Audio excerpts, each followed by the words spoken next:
Hey guys, tonight we slip straight into the echoing corridors of ancient Rome's most forbidden inner sanctum.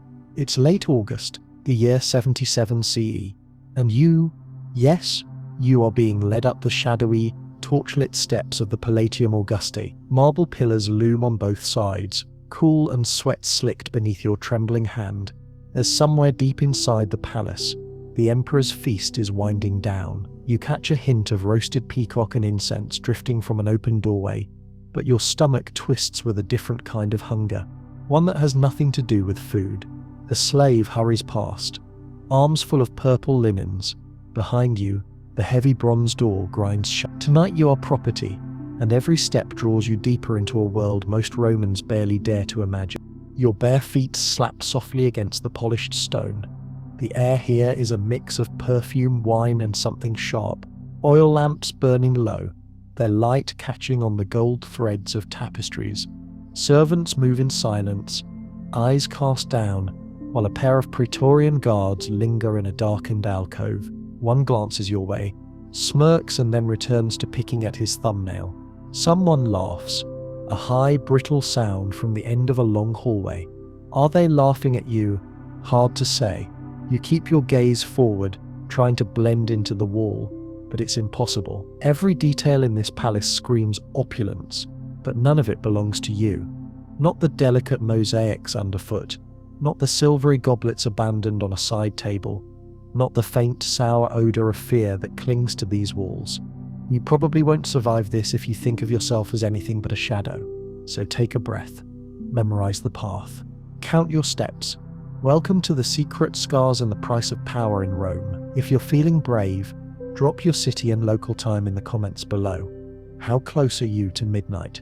And remember, power always has a price, and it's rarely paid by those who wield it. Stick around for the real story. Trust me, it's boring enough for sleep, but strange enough to haunt your dreams. Let's begin. It starts, as so many things do in Rome, with a name, yours if you're lucky enough to keep it. But chances are you're a new arrival, a boy bought in the market, or handed over by a desperate father hoping for a favor, or simply a war prize. Your language and gods erased in one brutal stroke. Now you're led through winding hallways, the sound of your footsteps swallowed by endless luxury, into a candlelit chamber where your new existence waits. The domus of the emperor is vast, but your world has just shrunk to the size of a single echoing room. Someone may be a grim-looking Greek slave, maybe an elderly matron with the iron hair of a retired vestal, gives you a quick, thorough once-over. Not for health, not for comfort, but for potential. Clothes are stripped away. A robe is draped over your shoulders. Pale linen, soft but impersonal, the kind of fabric that whispers wealth, but reminds you whose wealth it is. Your hair is combed, curled, perhaps even dyed, if it better suits the current imperial taste. If you're not already smooth and hairless, someone will see to that. And with no great gentleness, the goal isn't comfort, it's conformity. You're a blank canvas for the whims of Rome's most powerful, your value measured not just by your beauty, but by how well you disappear into your role. A eunuch, always a eunuch, for who else would be trusted with such delicate matters? Explains the basics in curt, careful Latin. Speak only when spoken to, smile if summoned, never if dismissed. Do not question, do not wonder, do not cry. The words are as cold as the bathwater you're shoved into next. The scent of rose oil fills your nostrils as rough hands scrub away any trace of the world you knew before. You're clean now, one attendant mutters, though you feel anything but. Your first meal is served in silence. Bread, cheese, figs, nothing decadent, but more than you might have eaten in a week back home. A few other boys sit nearby, eyes darting between the food and the door. No one talks. Each of you is calculating, weighing, rehearsing imaginary futures that might never arrive. You learn quickly that in this place, even glances are currency. One boy with sharp cheekbones avoids your gaze, while another, older and already jaded, gives you a quick appraising look. He mouths something. Don't eat too fast, then turns away, shoulders slumping as if under a weight you can't see. Somewhere down the corridor, a lyre plucks out a lazy, melancholy tune. Maybe it's entertainment for a senator's wife, or just background music for the emperor's bath. Either way, it doesn't concern you yet. Tonight your world is the dormitory. Rows of beds with crisp linen sheets, one for each new arrival. No locks on the doors, just the ever-present threat of the guards. No running, the eunuch warns again, as if anyone would dare. Sleep doesn't come easily. The city outside is alive with noise. The distant rumble of carts, the raucous laughter of drunk aristocrats, the howling of stray dogs on the Aventine. Every creak and shuffle in the hallway sets your nerves on edge. You try to remember the faces of your family, mother's soft hands, father's booming laugh, but even those begin to blur. Here, memory is a luxury you cannot afford. In the middle of the night, footsteps approach. A shadow appears in the doorway, haloed by lamplight. "You," says a voice you can't see, and you rise without thinking. Your feet are cold, your mouth dry, but you follow because you have no choice. Down twisting halls, past mosaics of gods you no longer pray to, into another chamber where another set of eyes, older, harder, appraises you again.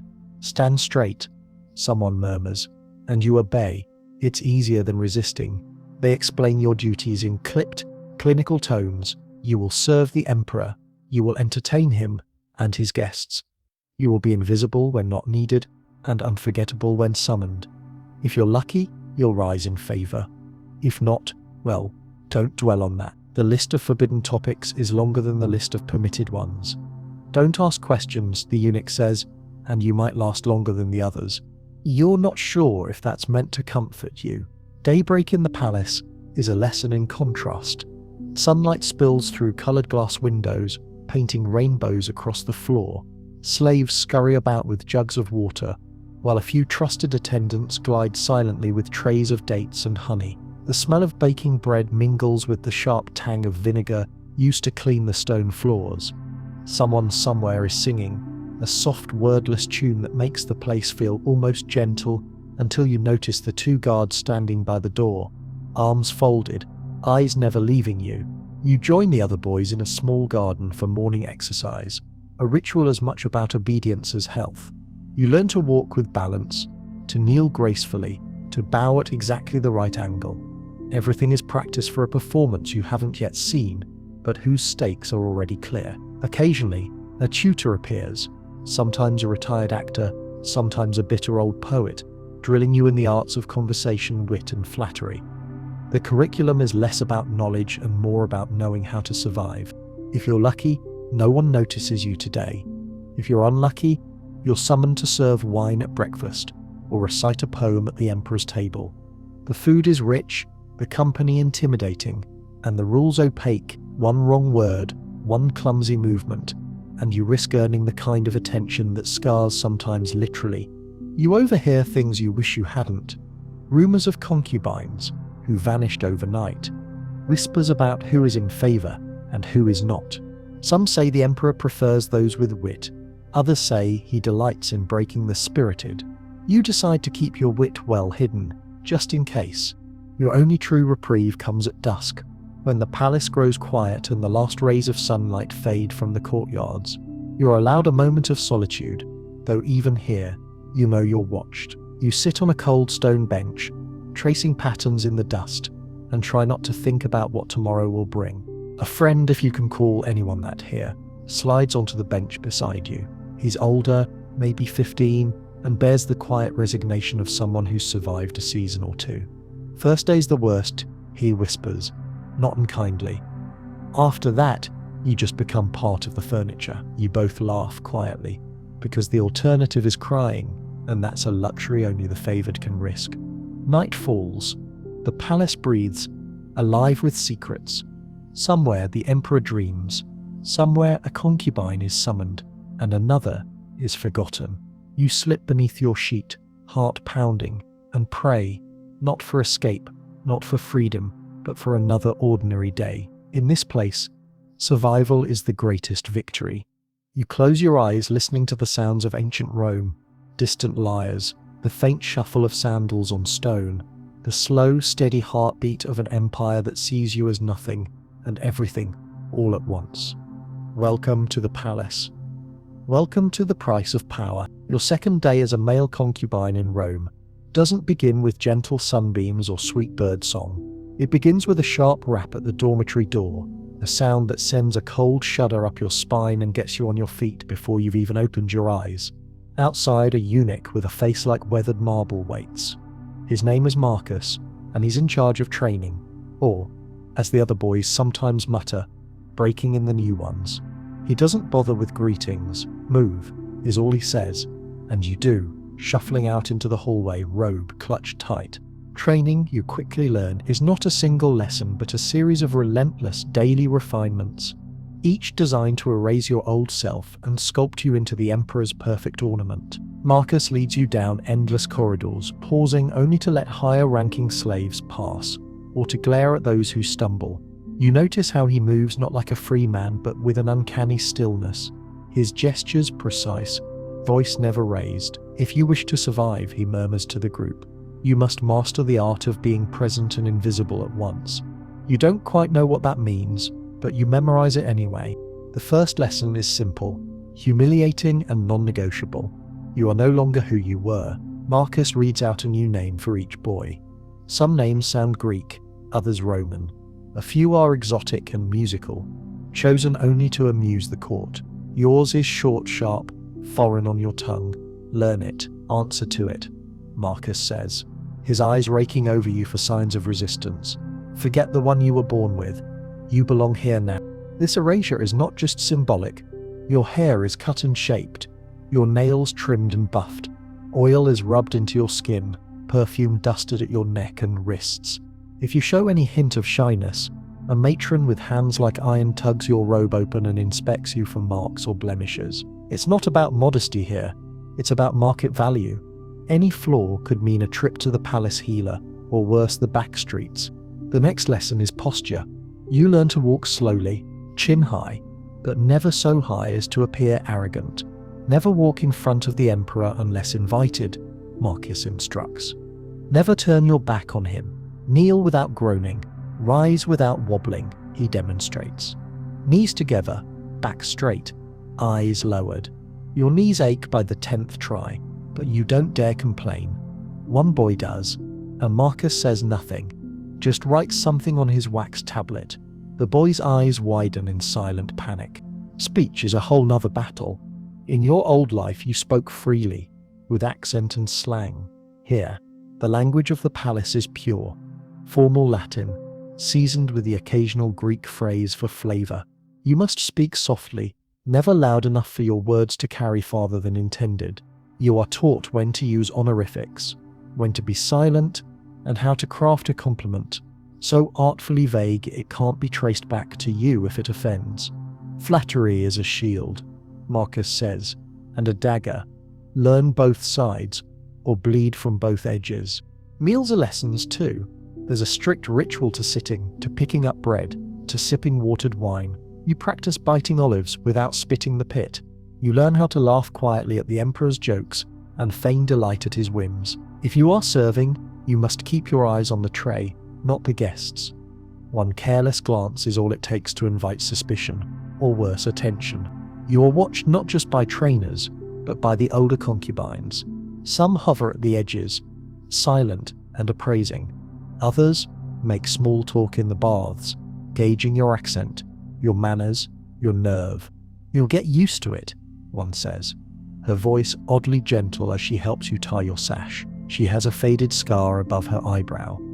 You want to ask about it, but you remember Marcus's rule: don't ask questions. One lesson each morning is dedicated to the arts of entertainment. You're taught to sing, dance, and recite poetry. If you have a good voice, you'll be made to memorize songs in Greek, Latin, and sometimes even Egyptian. If you can dance, they'll train you to perform at a moment's notice. Spins, bows, steps in time with the music. The goal is not mastery, but flexibility.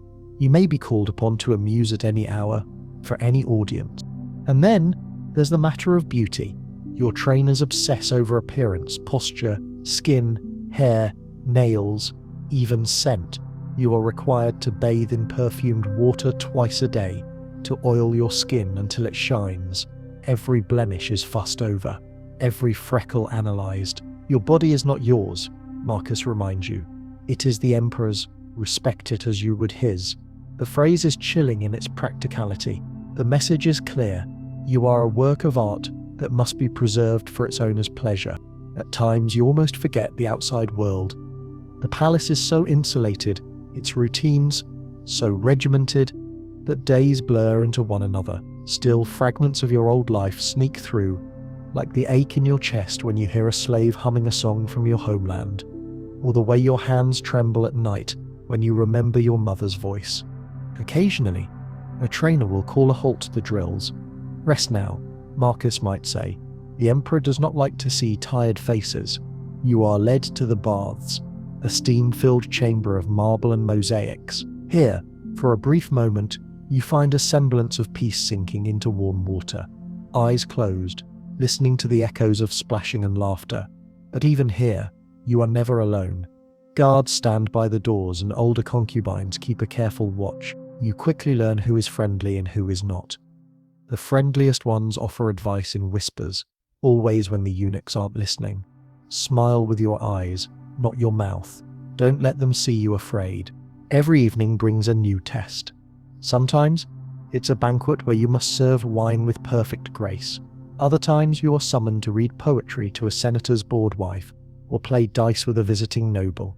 If you perform well, you might earn a kind word or an extra piece of honey cake. If you fail, you may get nothing but cold stares, or worse, a summons to Marcus's chamber for remedial instruction. No one tells you exactly what that means. You learn quickly not to find out. By the end of the week, you barely recognize yourself. The name, the walk, the accent, they're all new. Your hands, once rough from farm work or street chores, are now soft and well manicured. Your back aches from standing straight. Your tongue burns from swallowing words you want to say. There are rumors about what happens next. Some say the Emperor himself will inspect the new concubines, choosing his favorites for the season. Others claim there's a test, a secret ritual to weed out those who cannot perform. You try not to think about it. You focus on the routines. Wash, practice, serve, sleep, repeat. Every day you survive is a small victory. One evening, as you brush your hair in front of a polished bronze mirror, a boy you've barely spoken to sits down beside you. "Do you miss your old life?" he asks quietly, not looking up. You hesitate, unsure whether it's a trap. Sometimes you say at last. He nods. "Me too, but here, the only way out is through." It's not comforting exactly, but it helps. You start to think that maybe, just maybe, you can. Still, some scars don't heal. You see it in the older boys, the ones with hollow eyes and practiced smiles, the ones who never flinch, no matter what the trainers demand. They have learned to hide every trace of self, to become exactly what the palace requires: beautiful, obedient, forgettable. Once, in the garden, you see Marcus pause beneath an olive tree, head tilted as if listening to music only he can hear. For a moment you wonder what his story is, who he was before the palace claimed him, but you know better than to ask. Every lesson, every ritual, is a step further from who you were and closer to what you must become. The palace is relentless, but so are you. In time you learn to anticipate commands, to read the mood in a room with a glance, to control your fear so it never shows on your face. You understand, at last, what Marcus meant. To survive, you must master the art of being present and invisible at once. You are a shadow on the palace walls, always watching, always watched. And in this place, that is the closest thing to safety you'll ever know. Training, you quickly learn, is not a single lesson, but a series of relentless daily refinements, each designed to erase your old self and sculpt you into the Emperor's perfect ornament. Marcus leads you down endless corridors, pausing only to let higher-ranking slaves pass, or to glare at those who stumble. You notice how he moves, not like a free man, but with an uncanny stillness. His gestures precise, voice never raised. "If you wish to survive," he murmurs to the group, "you must master the art of being present and invisible at once." You don't quite know what that means, but you memorize it anyway. You're summoned by the Emperor's personal steward before dawn. No time to wipe the sleep from your eyes or coax the stiffness from your knees. You're bundled from your cot, robe half-tied, and hurried down corridors that never seem to end. The marble beneath your feet chills your bones, the torchlight throws long distorted shadows, and your heart drums in your ears. Tonight you will stand before the Emperor for the very first time. You pass rooms filled with sleeping nobility, silent as tombs except for the occasional snore or the faint clink of a wine cup set down too hard. Outside, Rome is just beginning to wake. The distant rumble of carts, the soft bark of a dog, a single crow cawing from a rooftop. Inside, the palace is a different world, suspended in that blue pre-dawn hush, when secrets are safest and only the bold or the doomed are awake. You're led to a vast antechamber, its ceiling lost in darkness. At one end, a heavy curtain sways in the breeze from a hidden garden. At the other, a low platform piled with embroidered cushions sits empty, waiting. You realize, for the Emperor himself. You're not alone. 2 other concubines stand with you, faces blank, hands clasped tightly in front of them. One is trembling. You try not to look like you're trembling too. A eunuch approaches, voice barely above a whisper. Remember what you were taught. Do not speak unless addressed. Do not look the Emperor in the eyes unless commanded. Move slowly. Breathe. You are here to entertain, not to distract. His gaze lingers on each of you, sharp as a knife. Smile, but not too much. The waiting is agony. You can feel sweat prickling on your brow, despite the chill in the air. Your mind runs through every rule you've memorized, every warning Marcus has drilled into your skull. You wonder which mistake will end you tonight.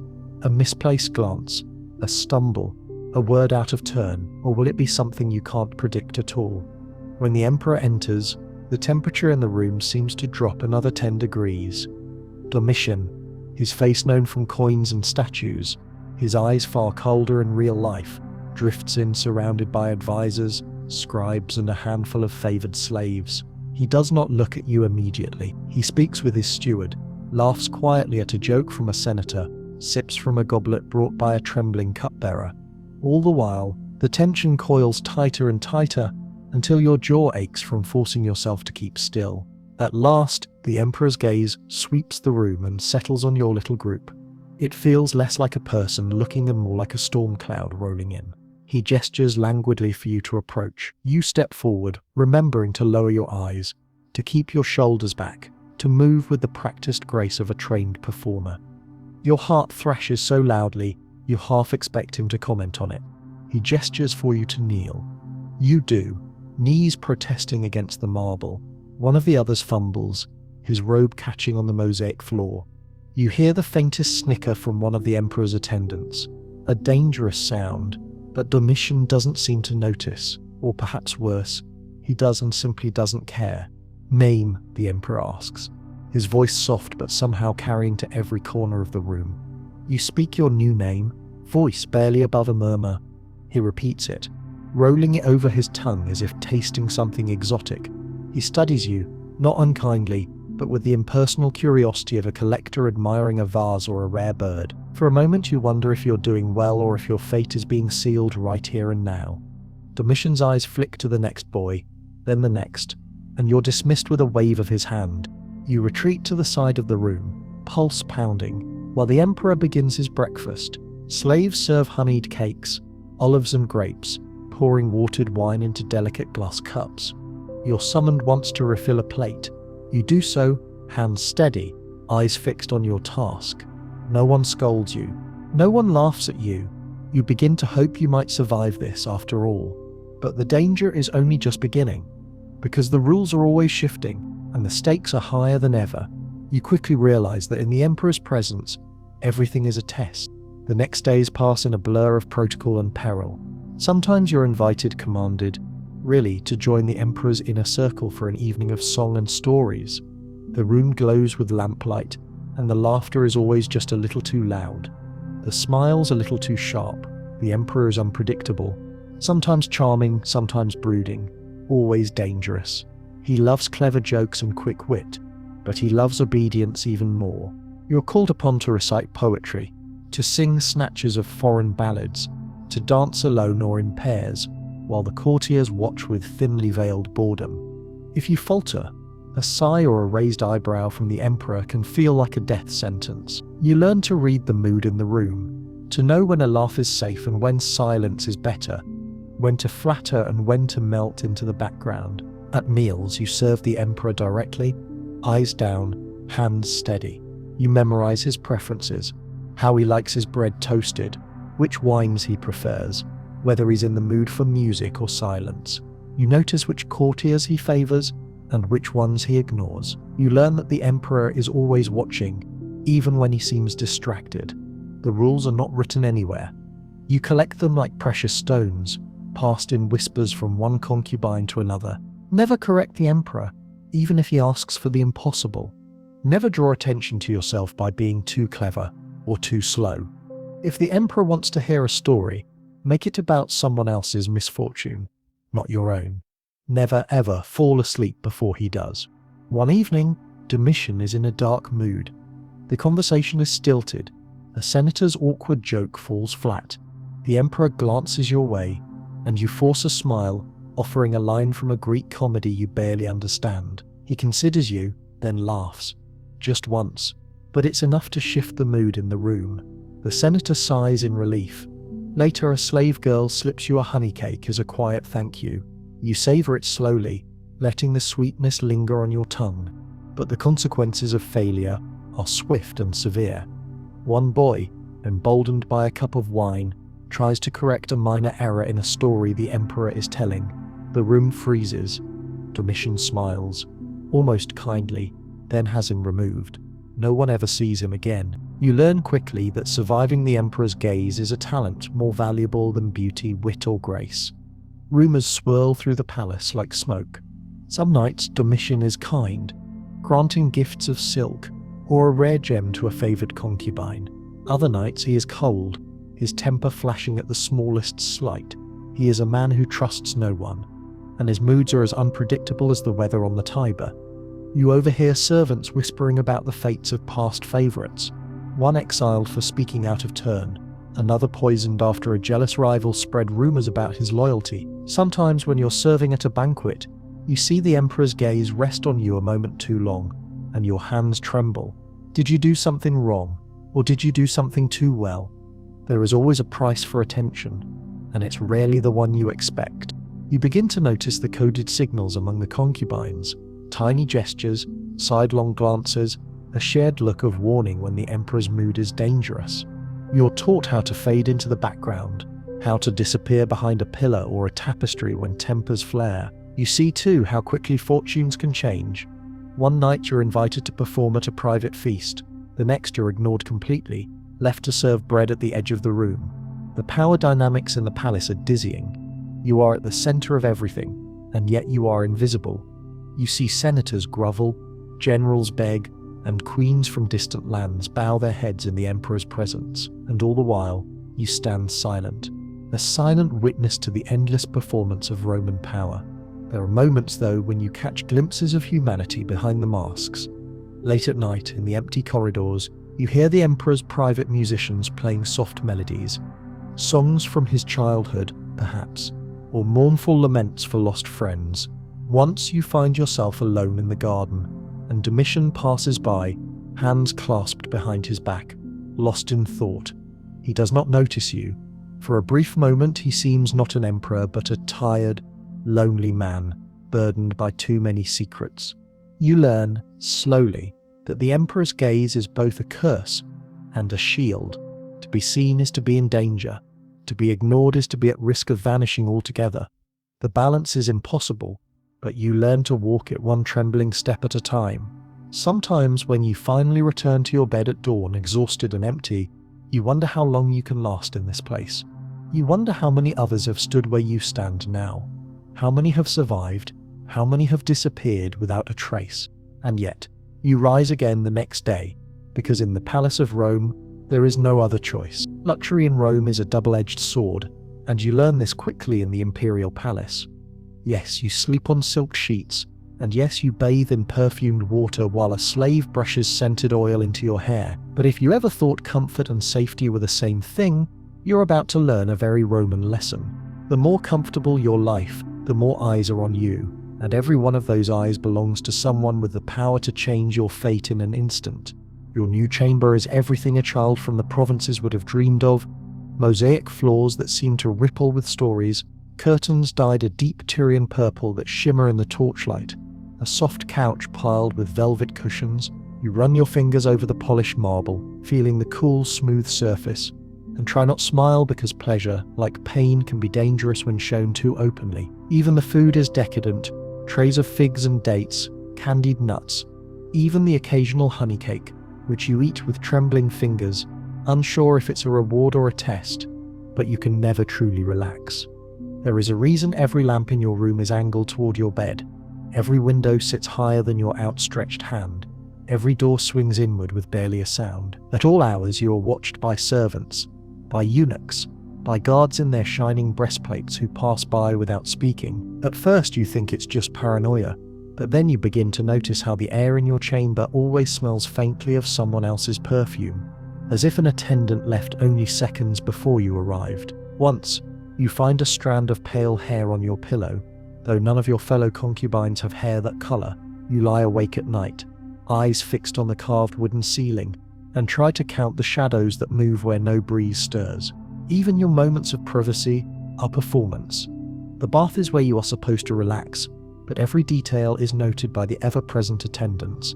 How long you linger, whether you flinch at the cold, if you whisper to another boy. At least 3 times a day, you're visited by the palace physician, ostensibly to ensure you are fit and healthy, but you know his reports go straight to the head eunuch, and from there to the emperor himself.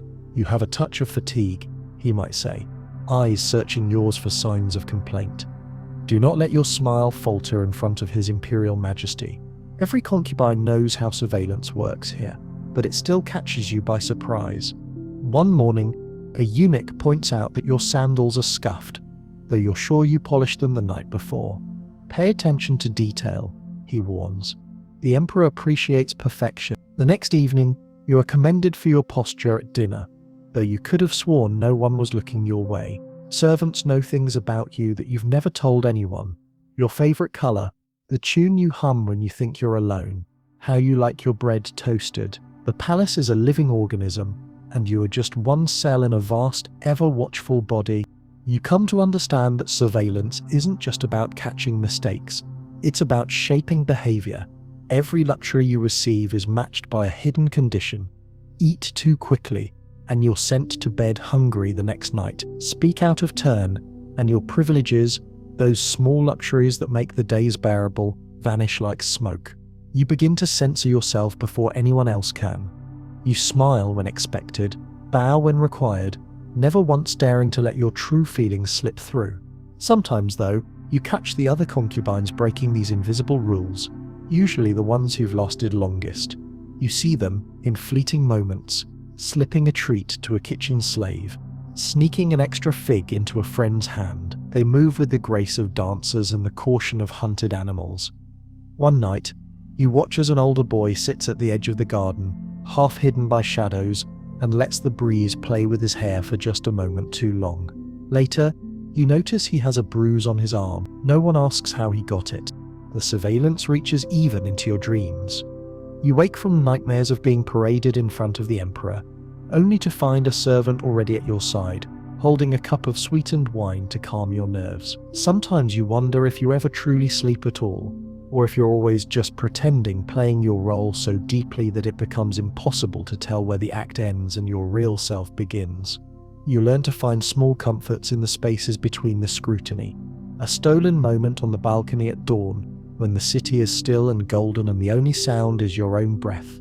A kind word from a passing attendant. A quiet mutual nod of recognition when you lock eyes with another concubine across a crowded room. These are the moments that remind you you are still human, not just a part in someone else's play. The danger, of course, is that surveillance can make you forget yourself. There are days when you can't remember the last time you spoke your old name, or laughed for real, or wept. You wonder if the emperor even knows your true face, or if he only sees the mask you have learned to wear so perfectly. It is easy, in this world of velvet and silk and constant vigilance, to vanish.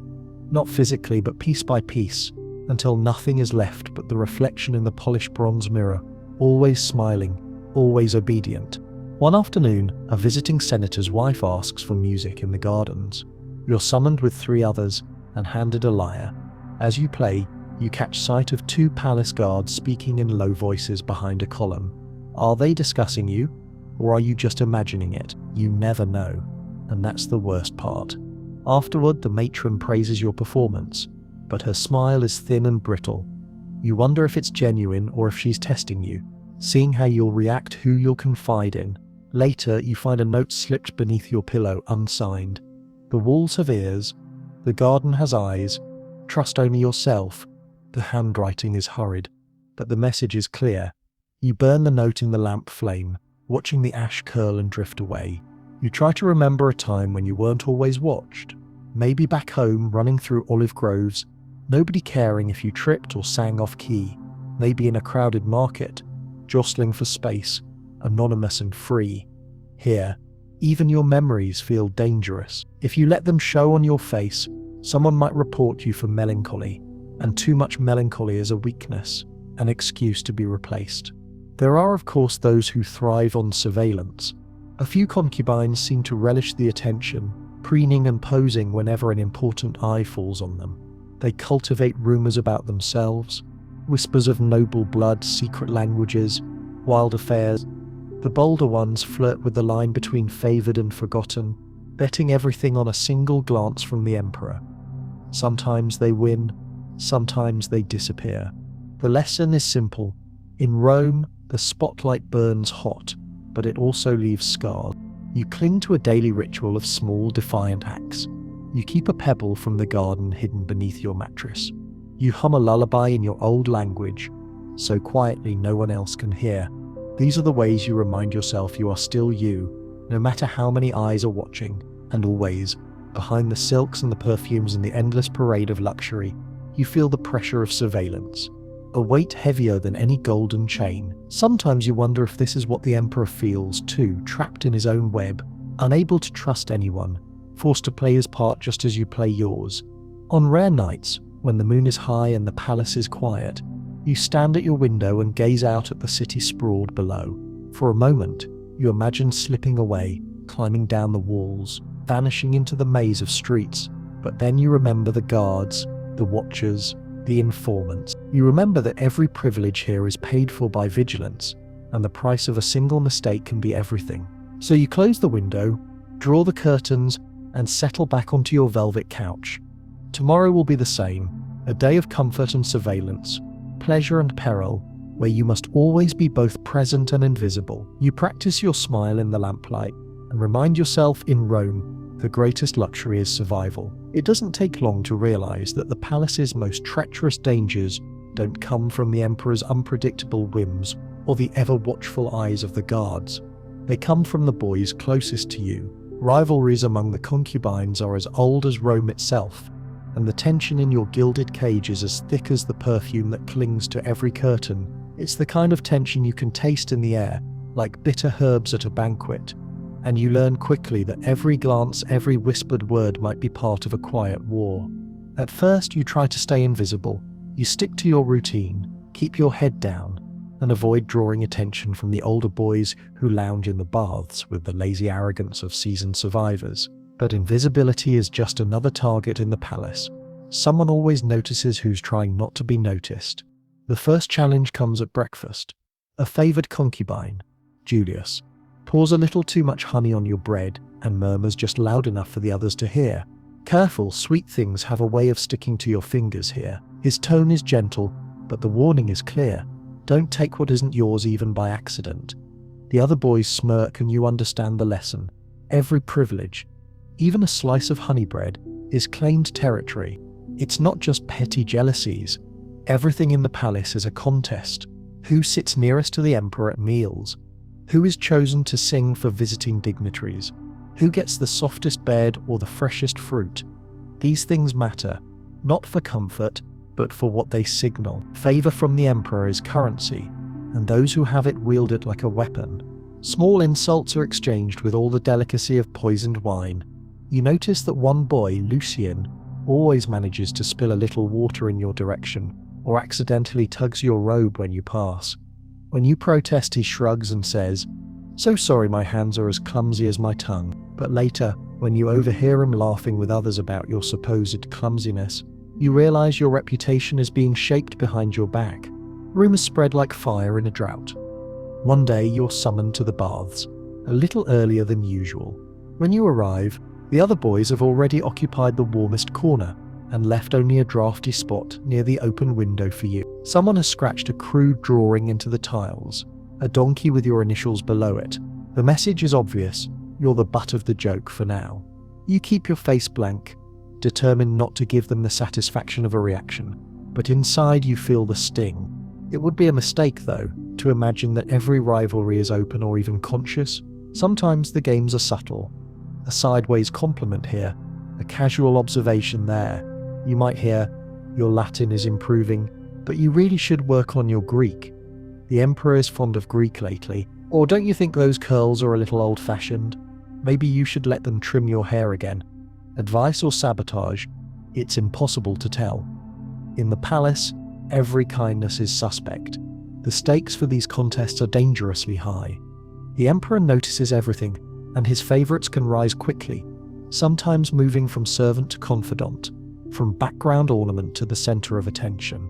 But they can fall even faster. An unlucky word, a sour look from a rival, and suddenly the same boys who once envied you now avoid your gaze, as if misfortune is catching. You hear stories about concubines who fell from favour, a boy who tried too hard to impress the Emperor with a new song, only for an older rival to spread the rumour that he'd stolen it from a disgraced musician. Another, who disappeared after a single failed performance, his bed cleared out before breakfast. No one talks about them directly, but their absence hangs over the dormitory like a curse. When you ask an older concubine what happened, he only shrugs. The palace is full of ghosts. Sometimes, rivalries are more than just words. Late one night, you're awoken by muffled sobs from the next bed. You peek through the darkness and see Cassius, usually so proud, clutching his arm where a deep scratch glistens. He won't say who did it, but you catch the sharp, satisfied look in Lucian's eyes the next morning. It's a reminder, in the palace, pain can be both silent and very public. There are rituals for everything here, including how to handle rivalries. If you're challenged, you're expected to respond with dignity, never descending to open conflict, at least not where the stewards or eunuchs can see. It's a constant, exhausting performance, one where the smallest mistake can have consequences far beyond a simple argument.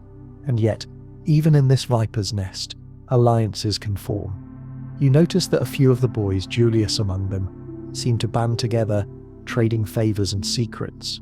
If one is punished, the others quietly offer comfort or cover for him. You wonder what binds them: shared history, common enemies, or simply the knowledge that there is safety in numbers. Still, these friendships are fragile. At any moment, the balance can shift. One evening, as you practice reciting a poem for an upcoming banquet, you overhear a heated exchange behind a curtain. Two of the older concubines are arguing about who should serve at the Emperor's table. Their voices are hushed, but the anger is clear. "You had your turn last week," one hisses. "The Emperor asked for me," the other retorts. The argument ends abruptly as a eunuch approaches, and both boys are suddenly all smiles, their dispute buried beneath layers of false laughter.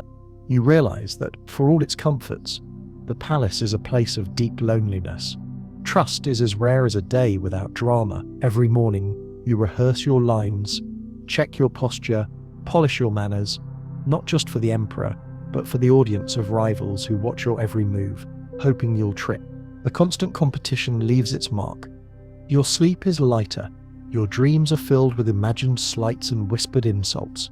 You become hyper-aware of every glance, every brush of a hand, every muttered word. Sometimes you catch yourself practicing your smile in the mirror, searching for the perfect balance of confidence and humility. Other times you catch your reflection frowning back, and you wonder how much longer you can keep up the performance. Still, the rivalries have their use. They sharpen you, teach you how to navigate the palace's labyrinth of politics. You learn to anticipate who might undermine you, who might offer help, genuine or otherwise, and when it's safest to stay quiet, you develop a sense for when tension is about to erupt, an instinct that saves you from more than one embarrassing moment. Once during a particularly tense dinner, Julius drops his goblet, splashing wine onto the emperor's tunic. The room freezes. Without thinking, you leap forward, dabbing at the spill with a napkin and murmuring a quick apology for your clumsiness. The emperor laughs, amused by your quick thinking, and Julius shoots you a look of pure venom. That night you find your sandals stuffed with thorns. It's a warning, but you also sense a grudging respect in the air. You played the game, and this time, you won. There are moments of truce too. Shared jokes in the baths, quiet conversations on the terrace after dark, when the weight of rivalry lifts for just a moment. You talk about home, about dreams of escape, about the tiny pleasures that make life in the palace bearable. You realize that for all the competition, you're all prisoners of the same golden cage. Still, you never truly let your guard down. In the palace, the line between friend and rival is as thin as a strand of silk, and just as easily snapped. You carry your secrets close, trust sparingly, and remember the first lesson every concubine learns: in Rome, power is fleeting, and the greatest danger is not from those above you, but from those at your side. Even with all the suspicion, competition and envy woven into palace life, you come to realize that trust is not impossible, it's just dangerous. In the quiet moments between performances and duties, another world emerges beneath the gilded surface, a secret network of alliances, friendships and careful bargains, invisible to the emperor's gaze, but vital for survival. Here in this shadowy undercurrent, you begin to understand that being a concubine is not simply about obedience or beauty, but about knowing whom to trust, what to risk, and when to keep your secrets to yourself. It starts with the smallest gestures: a passing glance, a shared smile over breakfast, a hand brushed briefly in the baths. You notice that the older boys seem to communicate with a whole language of looks and nods, as if every tilt of the head, every flicker of an eyebrow, contains a hidden message. It's Julius who first draws you in, offering a quiet warning about an upcoming inspection. Remember, the steward notices missing hairpins.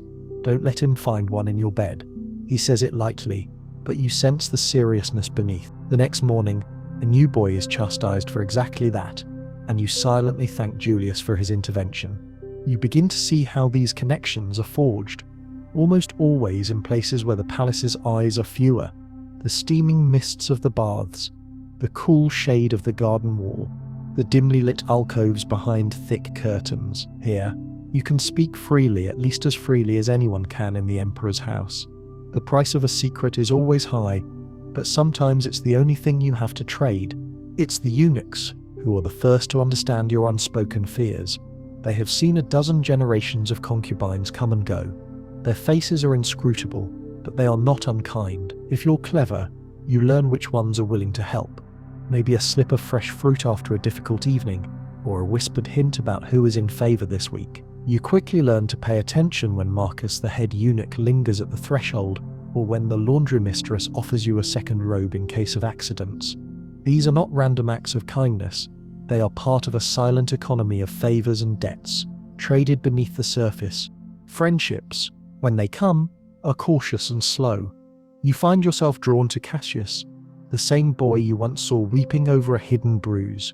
He moves quietly, blending into the background so well that sometimes you forget he's even in the room. But in the rare moments when you're alone, he talks softly about his hometown, the taste of river fish in spring, the dusty sunrises above the hills.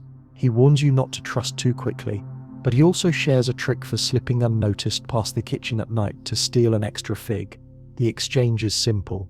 You teach him a song in your native language, and he shows you how to spot when a servant is eavesdropping. Trust grows slowly, like a vine creeping up a wall, fragile but stubborn.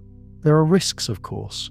You remember the story of Demetrius, a concubine who tried to organize a secret gathering in the garden, only to be betrayed by a jealous rival. Demetrius vanished that night, his possessions gone by dawn, and his name spoken only in whispers afterward. Cassius reminds you of this. When you grow too bold, every alliance in the palace is a gamble. Even the walls have memories, but the rewards can be great. With friends, you can share the burden of palace life, split chores, warn each other about shifting moods among the stewards, even lend a shoulder to cry on when a night goes badly. A true friend will cover for you if you fall ill, or help you rehearse a tricky poem for the emperor's amusement. Sometimes you slip into each other's beds late at night, not for forbidden romance, but for the comfort of another heartbeat in the dark. The secret networks extend beyond the concubines. The kitchen boys, the gardeners, the stable hands, they all have their own alliances, and if you're clever, you can tap into their knowledge. A slice of cheese traded for a rumour, a compliment exchanged for a glimpse of the guest list at tomorrow's feast. Information flows in every direction, but so does risk. The wrong word to the wrong person can see you sent to the coldest, most distant corner of the palace. Or worse, you learn quickly to judge character by small things. Who offers you a cup of warm milk when you can't sleep? Who closes the window against the chill? Who avoids eye contact when the emperor is near? Julius is skilled at this, his alliances always shifting. Sometimes he's your friend, sometimes your rival, always balancing on the knife's edge of favour. Cassius is steadier, his loyalty quiet but sure. Others are harder to read, like Lucian, who keeps to himself but always seems to know when a punishment is coming. Sometimes your alliances are tested by circumstances beyond your control. Once you are blamed for a broken vase, though everyone knows Lucian was at fault, you stand silent as the steward's voice rises. But it is Cassius who quietly slips you a clean tunic afterward, and Julius who later discovers a servant willing to vouch for your innocence. The next day, you return the favour by distracting the steward during an inspection, giving Cassius a chance to hide a contraband letter. Each act builds the network, knot by knot. The most dangerous alliances, of course, are those that cross the invisible boundaries of rank and status. Sometimes a favoured concubine will form a quiet bond with a high-ranking servant, or even a member of the Praetorian Guard. These friendships can grant you extra privileges, secret news, or even a chance to plead your case if trouble comes. But they are fraught with risk. If discovered, both parties can be punished, sometimes harshly. You remember the fate of a kitchen boy who grew too close to one of the emperor's favourites. One day he was gone, and no one dared to speak his name. Yet the web of quiet friendship continues to grow. You and Cassius develop a silent code. 2 taps on the bathhouse wall means danger. 3 means all is well. At mealtimes you sit apart, but exchange glances to share news or warnings. When Lucian falls ill, you and Julius take turns sneaking him extra food, risking the wrath of the steward for a friend who might one day return the favour. These small acts of loyalty do not erase the rivalry, but they make the days bearable. You begin to feel less like a pawn and more like a player in your own small way, learning the rules of a game that never truly ends. Sometimes you wonder if this is what the emperor himself feels, forever surrounded by courtiers, unsure who is truly loyal and who is waiting for his downfall. Late at night, when the palace is quiet and only the distant hum of Rome drifts through the open windows, you and your friends sometimes dream aloud. If I ever get out of here, Cassius says, I'll never sleep with my door closed again. Julius wants to see the sea. You wish for nothing more than an evening where no one is watching, where you can speak your real name without fear. These moments are bittersweet, but they are yours. Of course, nothing in the palace stays secret forever. The eunuchs know more than they let on. The emperor too seems to sense when the alliances shift, but as long as you keep your wits about you, as long as you remember who to trust and when to hold your tongue, you manage to survive, if not unscathed, then at least unbroken. Still, you never forget Demetrius. His name is a warning, a shadow at the edge of every secret meeting, a reminder that in Rome, friendship is always dangerous, but sometimes it is the only thing that keeps you alive. It's easy to assume that pleasure is a reward in the palace, a simple trade for obedience, a way for the emperor to indulge himself and his favourites, but you soon discover that for a concubine, pleasure is something entirely different. It is a performance, a mask, and sometimes a trap. Here in these echoing marble halls, even laughter can be dangerous, and every smile must be measured with the care of a merchant weighing gold. From the moment you enter this world, you're taught that your beauty is your currency, and your charm is your armor. But you quickly realize that nothing about pleasure in the palace is truly private. There is no intimacy without an audience, not always in the literal sense, but always in spirit. Whether you're called to recite poetry at a banquet, to play the lyre in a candlelit alcove, or simply to pour the emperor's wine, you are always performing. This lesson is driven home the first time you are summoned, not by the emperor, but by his chief steward. It's an afternoon heavy with the scent of summer roses, sunlight pooling on the mosaic floors. The steward's voice is gentle but firm. His Imperial Majesty requests your presence. He's in need of diversion. Your hands shake, but you smooth your robe and follow, passing through corridors where every step seems to echo louder than the last. Inside the private salon, courtiers sprawl on cushions and whisper among themselves. Musicians pluck at their strings. A poet drones on about the conquests of old. The emperor sits at the center, his face impassive as a statue, his eyes sharp as a hawk's. At his feet, two favored concubines recline, faces perfectly composed. You're instructed to dance. Your heart hammers as you begin.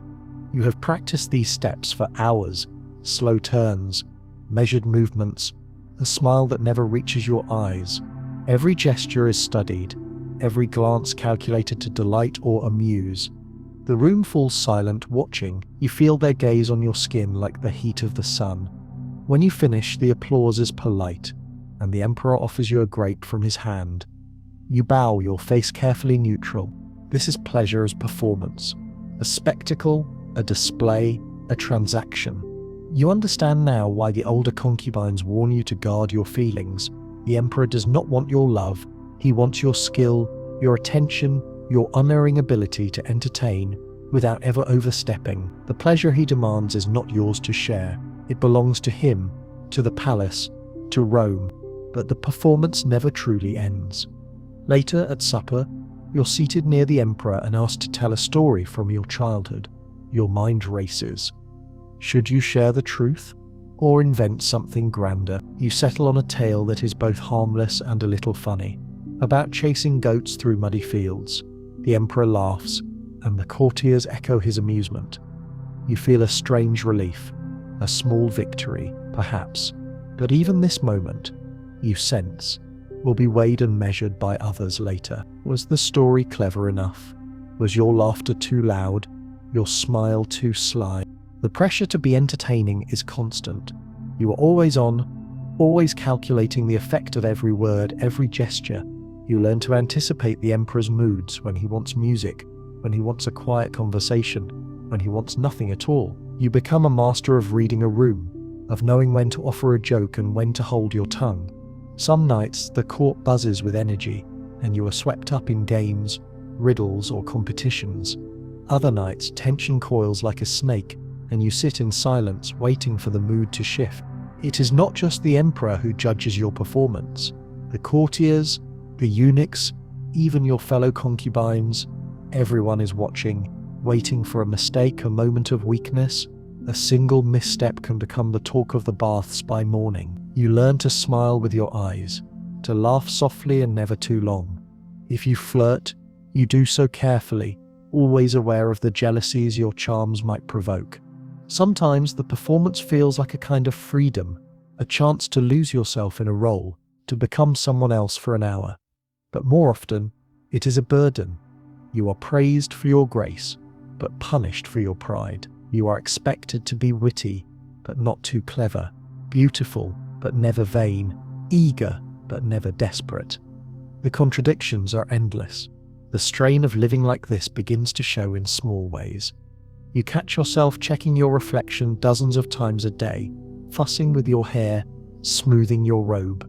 You notice how your laughter becomes softer, more careful, your words more rehearsed. You hear yourself repeating the same stories, the same clever remarks, as if you are stuck in a never-ending play.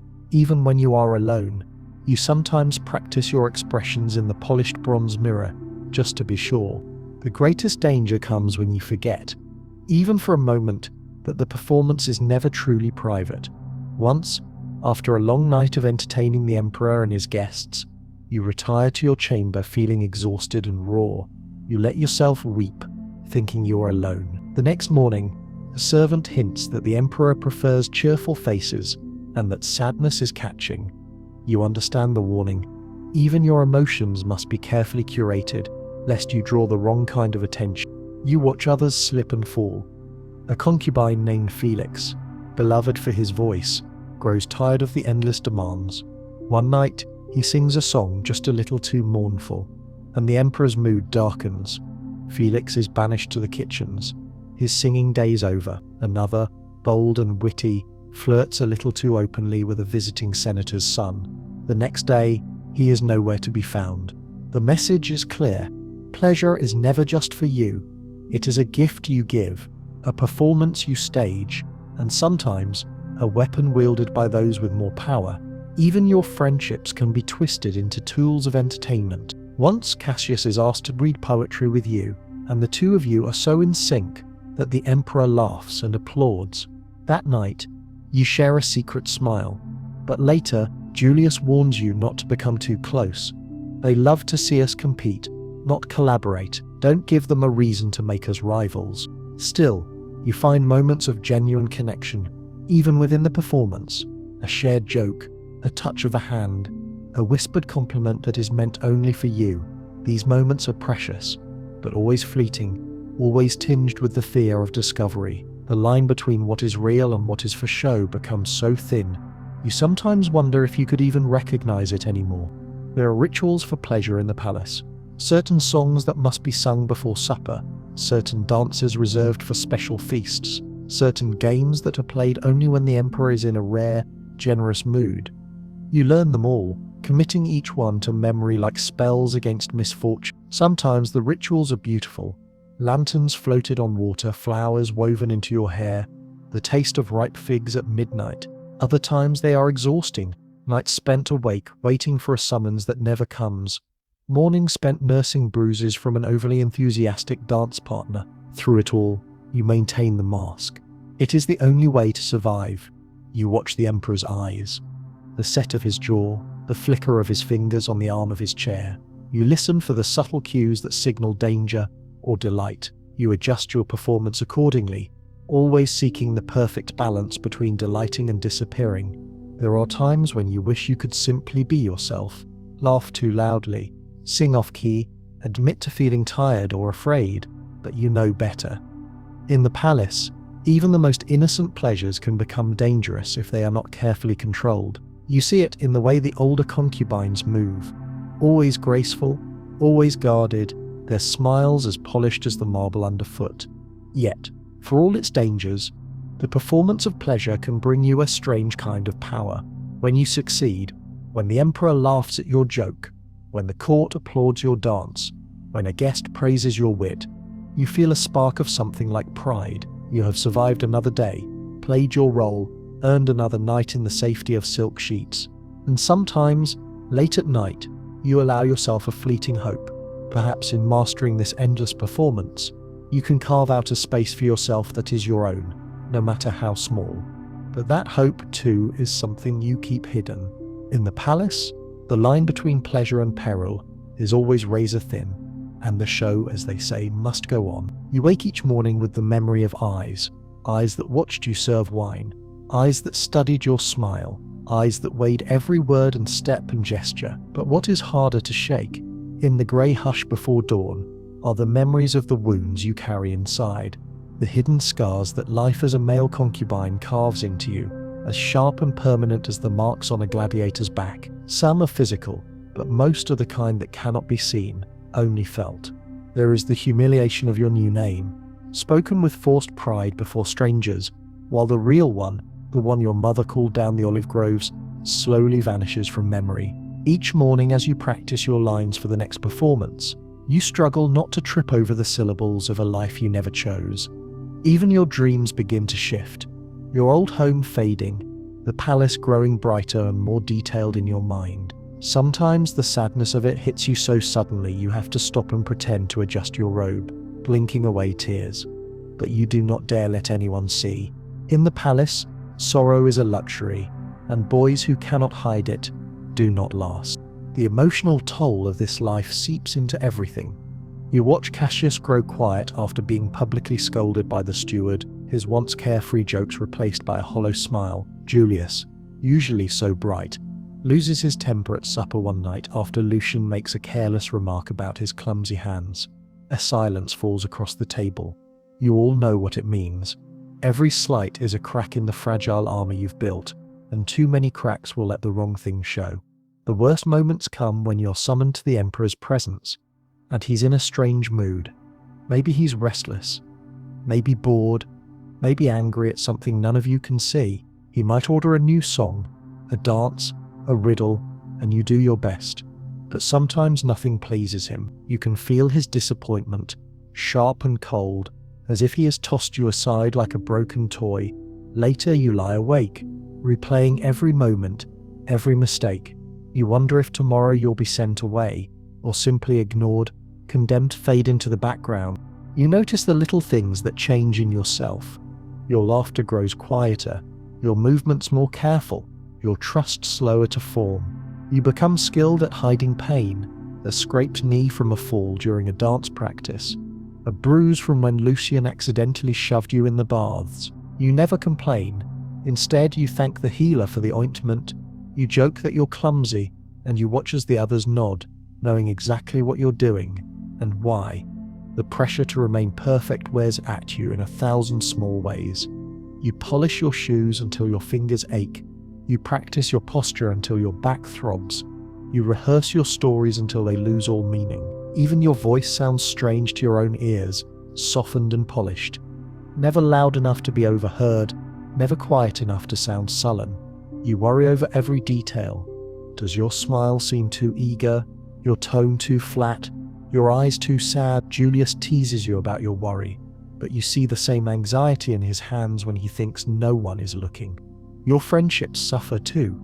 Sometimes Cassius avoids your eyes for days after a particularly harsh evening, and when you finally corner him in the garden, he shrugs and says, "I just needed to be alone, but you know the truth.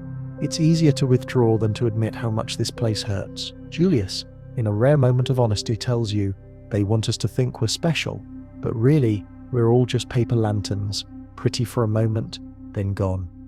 You both laugh, but the sound is brittle. Then there is the humiliation that comes not from the emperor, but from the servants and guards. They are supposed to be invisible, but sometimes they forget. You overhear them gossiping about you, who is in favor, who cried last night, who stumbled at supper. Their words sting more than you'd like to admit. You learn not to trust their smiles or their sympathy, for in the palace, even pity can be a weapon. Physical scars are not as common, but they are no less real. Once during a rehearsal, a glass cup slips from your hands and shatters on the marble floor. The sound is like thunder. The steward's anger is swift and public. "Clumsy," he snaps, and you are made to sweep the shards while the others watch.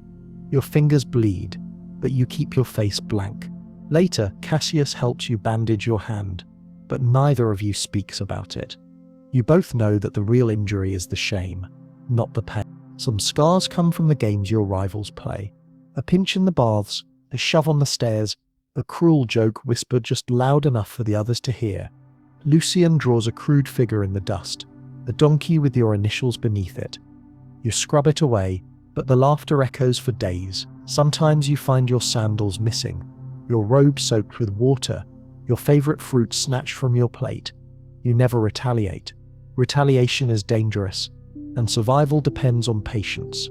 You see the scars in others too. The older boys, who move with slow grace and rarely speak except when required. Their eyes are distant, their voices soft. You wonder what they have endured, what humiliations, what losses, what hopes they have buried. Occasionally one will leave quietly, their bed stripped bare by morning. No one asks where they've gone. Their absence is a silent warning to the rest of you. At night, the palace feels like a labyrinth of sorrow. You lie awake, listening to the distant sound of a lyre, the murmur of the city beyond the walls, the occasional sob muffled beneath a pillow. Sometimes you dream of escape, a gate left open, a guard distracted, a path through the moonlit gardens. But even in dreams, you are always caught. The palace holds you fast, its luxury as suffocating as chains. Yet, for all the scars and humiliation, you find ways to survive. You invent little rituals, pressing your palm to the cold marble wall each morning, humming a tune from your childhood while you dress, counting the steps from your bed to the garden gate. You gather small comforts, a pebble from the courtyard, a lock of hair from a friend, a ribbon tied around your wrist. These become your talismans, proof that you still exist beyond the mask. Sometimes, a kindness surprises you. Julius, after a particularly harsh day, slips you an extra fig at supper and whispers, "Don't let them win." Cassius distracts a guard so you can sneak a moment of fresh air on the terrace. These moments are rare, but they matter. They remind you that, beneath the pain and competition, there is still a flicker of something like hope. The palace teaches you to read the hidden meanings behind every word and gesture. You notice when a compliment is really a warning, when a smile masks envy or fear. You learn to hide your own feelings so deeply that sometimes you wonder if you can ever find them again. The Emperor's favor is a shifting wind. Today you are the sun, tomorrow a shadow. You adapt. You survive.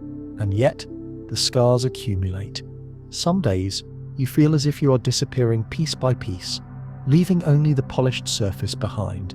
You watch yourself in the mirror and see someone else's face staring back, a stranger with your eyes, your mouth, but none of your memories. You cling to the thought that someday this will end. Maybe the Emperor will tire of you. Maybe you'll be sent to another household. Maybe you'll find a way to slip through the cracks. Until then, you gather your strength from the small victories. A joke well timed, a dance performed without mistake, a day survived without tears. These are the hidden scars of palace life, the ones no one sees, the ones you carry long after you have left Rome behind. And every morning you wake and dress and smile, determined that today at least you will not let them show. You become a master at deciphering the palace's language of whispers, the silent gossip and veiled hints that swirl just beyond the reach of torchlight. What's said behind curtains in shadowed alcoves, or murmured through a half-open door, is just as powerful as any command spoken aloud by the Emperor. Here, every secret can become a weapon, and you realize your fate is just as often shaped by what is said about you as by what you actually do. The palace is built for echoes, and rumors move as fluidly as the smoke from the oil lamps. Servants passing in the hallways exchange looks, carrying stories from kitchen to garden to private chamber. You see two stewards lean in close, their words drowned beneath the sound of a lyre, and you know they're not discussing the weather. The laughter of the Praetorian guards near the entrance isn't just about some far-off campaign.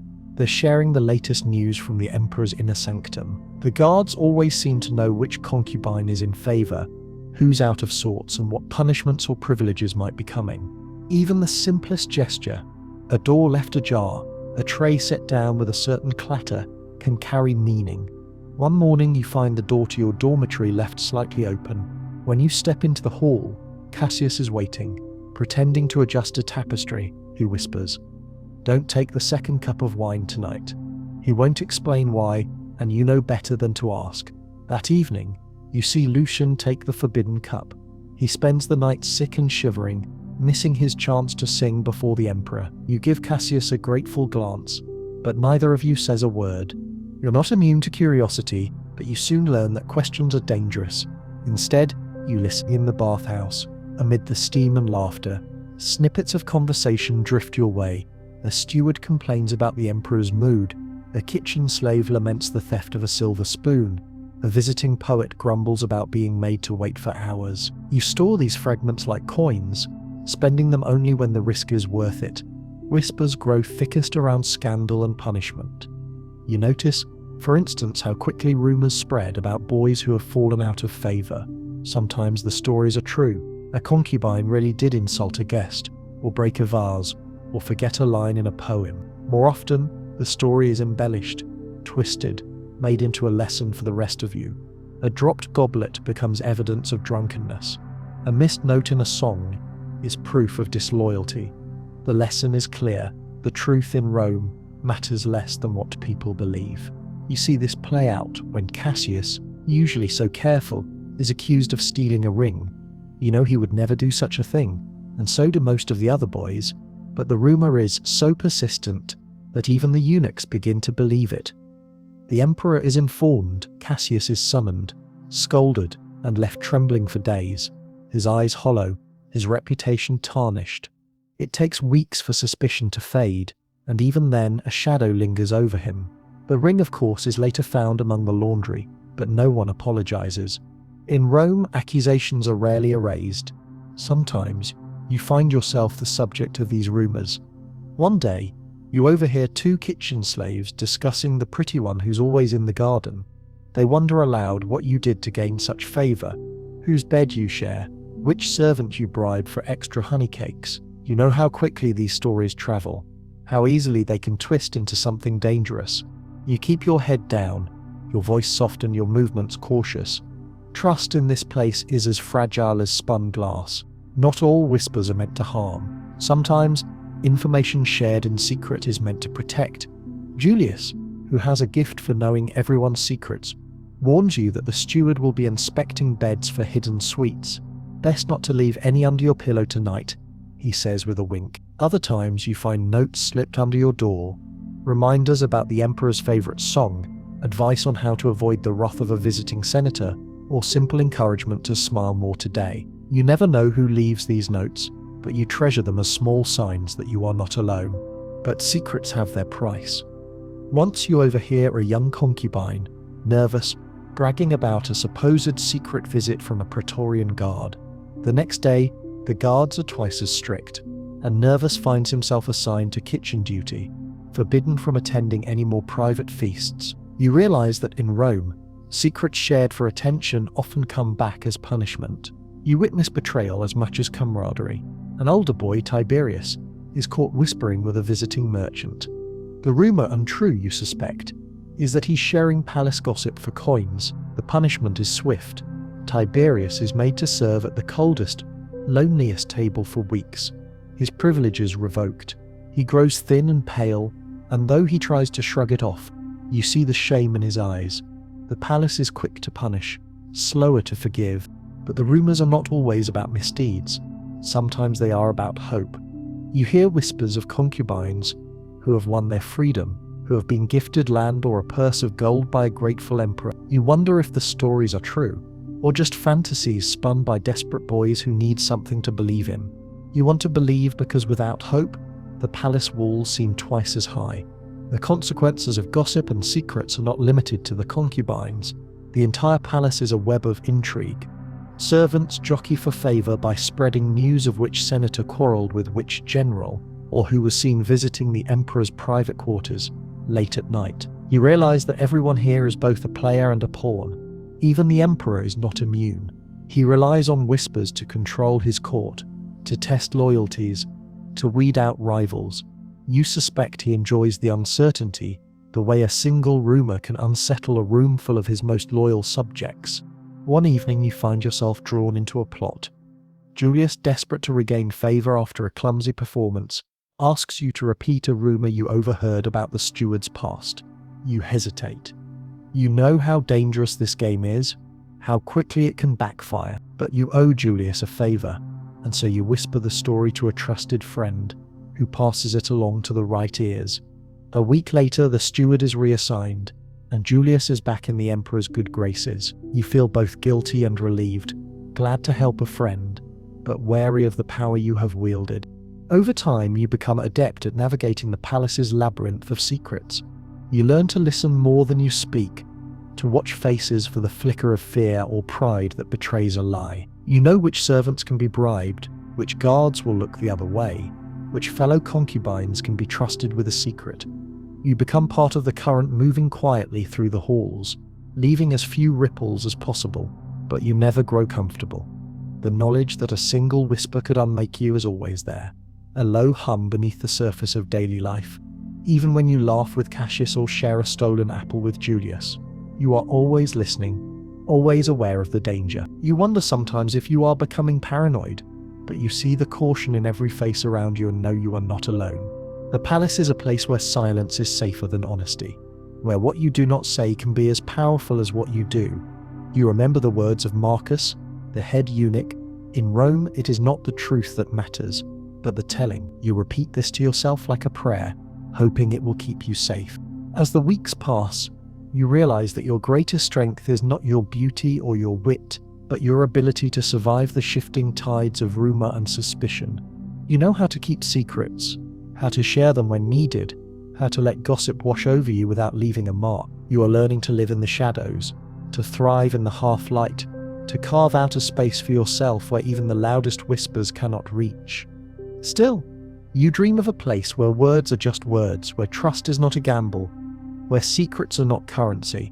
Until then, you hold your tongue, guard your heart, and listen, always listen, for the next whisper beyond the curtains. In the palace, every glance and gesture is calculated, but nothing is more dangerous than real affection. Here, you learn that love is not just rare, it is a liability, a chink in your armor, a secret the palace is hungry to exploit. When love blooms, whether as genuine friendship, infatuation, or longing for something lost, it draws the attention of those who understand just how deadly emotion can be. You watch, you listen, and eventually, you experience for yourself just how perilous it is to let your heart be known. It begins, as it so often does, innocently. One night, after supper, as the last guests drift away and the candles burn low, you find yourself alone with Cassius in a quiet corner of the garden. The summer air is heavy with the scent of orange blossoms. For a moment, the walls of the palace fade away, and you are just two boys sharing stories about your homes. The taste of figs from your mother's tree, the sound of river water tumbling over rocks, the sight of the moon rising above distant hills. The laughter you share is easy, unforced, the kind you remember from before the palace claimed you. But even as you speak, a voice in your head whispers warnings. If anyone saw you now, leaning close, smiling a little too warmly, the rumor mill would ignite. Affection, you realize, is both a balm and a curse. It offers comfort on nights when the loneliness presses down so hard it feels like you cannot breathe. It's there in the squeeze of Julius's hand after a performance, in the quick glance Cassius gives you before you approach the Emperor, in the way you and the others sit closer together after a particularly brutal scolding. But affection also brings jealousy, suspicion, and risk. There are always eyes watching, rivals hoping for a misstep, stewards eager to report forbidden attachments, even the Emperor himself, who can be merciful or monstrous depending on his mood. Rumors blossom around the slightest sign of intimacy. You share a smile with Cassius in the baths, and by nightfall, a servant is whispering that the two of you have become too close. The next day, the head eunuch separates you, assigning you to different tables, different wings of the palace. The message is clear: love is a threat to the order of things. Still, you find ways to communicate: an extra piece of fruit left on your pillow, a poem scratched into the dirt beneath the olive tree, a song hummed softly as you pass each other in the hallway. The danger grows when real affection crosses into the territory of desire. A favored concubine, Marcus, is foolish enough to fall for a handsome guest, a senator's son who visits for a week. For a few glorious days, Marcus seems almost happy, his smile brighter, his step lighter. But when the senator's son departs, Marcus is left adrift, his absence marked by a sudden sharp decline in the emperor's favor. The other boys notice, and so do the stewards. Marcus is reassigned to menial tasks, and his laughter vanishes. You watch and learn in Rome, even the appearance of love is dangerous. Sometimes the emperor himself is the object of a concubine's affections, real or feigned. Some boys try to earn favor by acting smitten, hoping that devotion will shield them from the palace's cruelties. Occasionally, this works, at least for a little while, but when the emperor tires of them, as he always does, their fall from grace is swift and merciless. You witness this with Severus, who for a brief time is the emperor's constant companion. Severus is bold, charming, quick with a joke or a clever turn of phrase. For weeks he seems untouchable, but when his favor fades, so does his protection, and Severus is left isolated, vulnerable to the jealousies and schemes of the others. Even innocent affection is suspect. You watch Cassius comfort a younger boy after a nightmare, only to be accused later of trying to curry favor. A single embrace, a whispered word of encouragement, these become fodder for gossip, fuel for the rivalries that never sleep. Trust becomes a luxury, one you can barely afford, and yet you cannot live without it. You become adept at hiding your feelings, at pretending indifference when inside your heart aches. You invent elaborate codes. Touching your left ear means, "I'm here." A certain tune whistled in the garden means, "I'm safe." You share secret looks and cryptic notes, each act of connection a small rebellion against the machinery of surveillance that rules your lives. But secrecy is exhausting. and sooner or later, mistakes happen. One afternoon, you catch Cassius staring at you across the dining hall. It is a brief glance, quickly masked, but the damage is done. Lucien, who has never forgiven you for an old slight, smirks and whispers something to Julius. Within a day, the story has grown. You and Cassius are plotting to escape. You are lovers. You have bribed a guard. The accusations swirl, impossible to refute, and both of you are summoned by the head eunuch for questioning. The interrogation is cold, clinical. Are you conspiring? Have you been meeting after hours? Who else is involved? You answer truthfully, denying everything, but you sense suspicion lingers. For a week afterward, you are kept apart, your schedules carefully staggered. You pass each other in the hallway, barely able to exchange a glance. The loneliness is crushing. It is during this enforced separation that you begin to see the true cost of affection in the palace. Cassius grows withdrawn, Julius grows sullen. You yourself are prone to angry outbursts over nothing at all. The others notice, and some exploit your vulnerability, taunting you with sly comments, sabotaging your chores, inventing new rumors.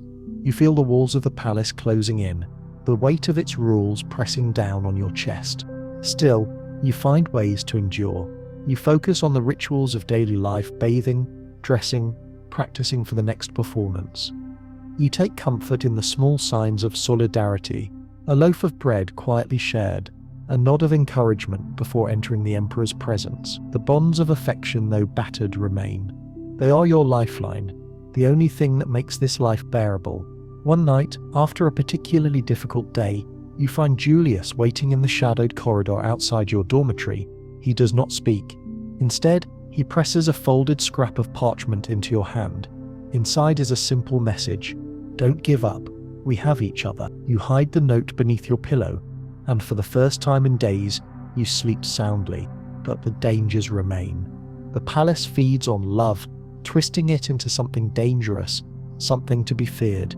You see it in the way the older boys keep to themselves, refusing to form close attachments. You see it in the stories told in whispers: a concubine exiled for loving too openly, another found weeping alone in the garden after his friend was sent away.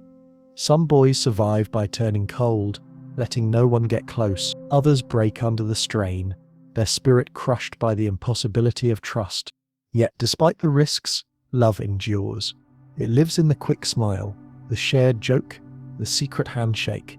It survives in the small acts of rebellion, the extra blanket left for a shivering friend, the song sung quietly after dark, the silent understanding that you are not truly alone. In a place designed to break you, affection becomes a form of resistance. Sometimes, when you are feeling especially brave, you let yourself hope. You imagine a day when the rules will change, when love will be safe, when you can speak openly without fear. Perhaps it is a foolish hope, but it gives you strength. You hold on to it, fiercely, secretly, like a precious gem hidden in the folds of your robe. The risks of affection are real: jealousy, betrayal, punishment, exile, but so too are its rewards. In the darkest moments, it is love, however fragile, however fleeting, that saves you from despair. It is the memory of Cassius's hand in yours, the echo of Julius's laughter, the knowledge that for all the palace's cruelty, you are still capable of caring for someone else. You learn to walk the razor's edge between caution and connection. You become a master of pretending, of hiding what matters most, but inside, you cherish every genuine bond you have, knowing that it is both your greatest weakness and your only real strength. And so, night after night, you survive, navigating the perilous waters of love in a world that does not want you to love at all. You keep your secrets, you cherish your friends, and you tell yourself that someday, somehow, love will win. You soon learn that in the palace, power isn't just about who sits closest to the emperor or who receives the choicest cuts of meat at supper. There is a quieter, almost invisible economy running beneath the marble floors and gilded ceilings, one built on gifts, bribes, and favor. These exchanges, sometimes as simple as a plum filched from the kitchen, sometimes as subtle as a whispered compliment, shape the real web of influence that binds together concubines, servants, guards, and even the emperor himself. The first time you witness this system in action, it seems almost trivial. Julius, always the most resourceful among you, slips a small ivory comb to a tired-looking chamber slave. The next morning, Julius's robe is returned from the laundry cleaner and softer than anyone else's, and you see him wink as he ties his sash. "A little thanks goes a long way," he whispers, and you file away the lesson. Soon you're noticing these small trades everywhere. A ripe fig exchanged for a rumour, a scrap of silk for news of a steward's schedule, a loaf of fresh bread for a hint about which guest will be visiting the emperor tonight. But the palace's shadow economy goes much deeper than treats and trinkets. Every concubine must learn to navigate it to survive. At first, you worry that asking for favors or accepting gifts will make you seem greedy or suspicious, but then you see how things really work. The boys who survive are those who give as well as take, who understand when to offer a helping hand and when to hold something back. The trick is to make every exchange seem like kindness, never obligation. Favors aren't always tangible. Sometimes they come in the form of secrets. "I'll tell you what song the emperor wants to hear tonight, if you help me rehearse." Or warnings, "Don't wear blue at supper." It reminds His Majesty of his rival's house. A single whispered tip can mean the difference between a night spent in the emperor's good graces and a week banished to the kitchens. You learn to listen for these bargains, to pick up on the coded language, the long pause before a request, the arch of an eyebrow, the half smile that means "I need you." You become part of this invisible trade. One evening, you notice Cassius anxiously eyeing the dessert tray, his hands trembling. Quietly, you slide a honey date onto his plate and murmur, "Next time, help me remember the new Greek phrase, 'The emperor likes.'" He nods, gratitude plain in his eyes, and you both know the account is settled for now. The system extends far beyond the concubines. The kitchen boys, the guards at the gates, the laundry slaves, everyone participates. You begin to sense who controls what. The boy who can get extra bath oil, the girl who knows when the physician is inspecting, the old gardener who can sneak a message to the outside world for the right price. These small privileges are rarely given outright. They must be earned or exchanged. Sometimes the stakes are higher. You hear stories never confirmed, always whispered, of guards who have been bribed to deliver secret letters, of eunuchs who have smuggled contraband in the folds of their robes. One evening you see a favoured concubine press a silver denarius into the hand of a scribe.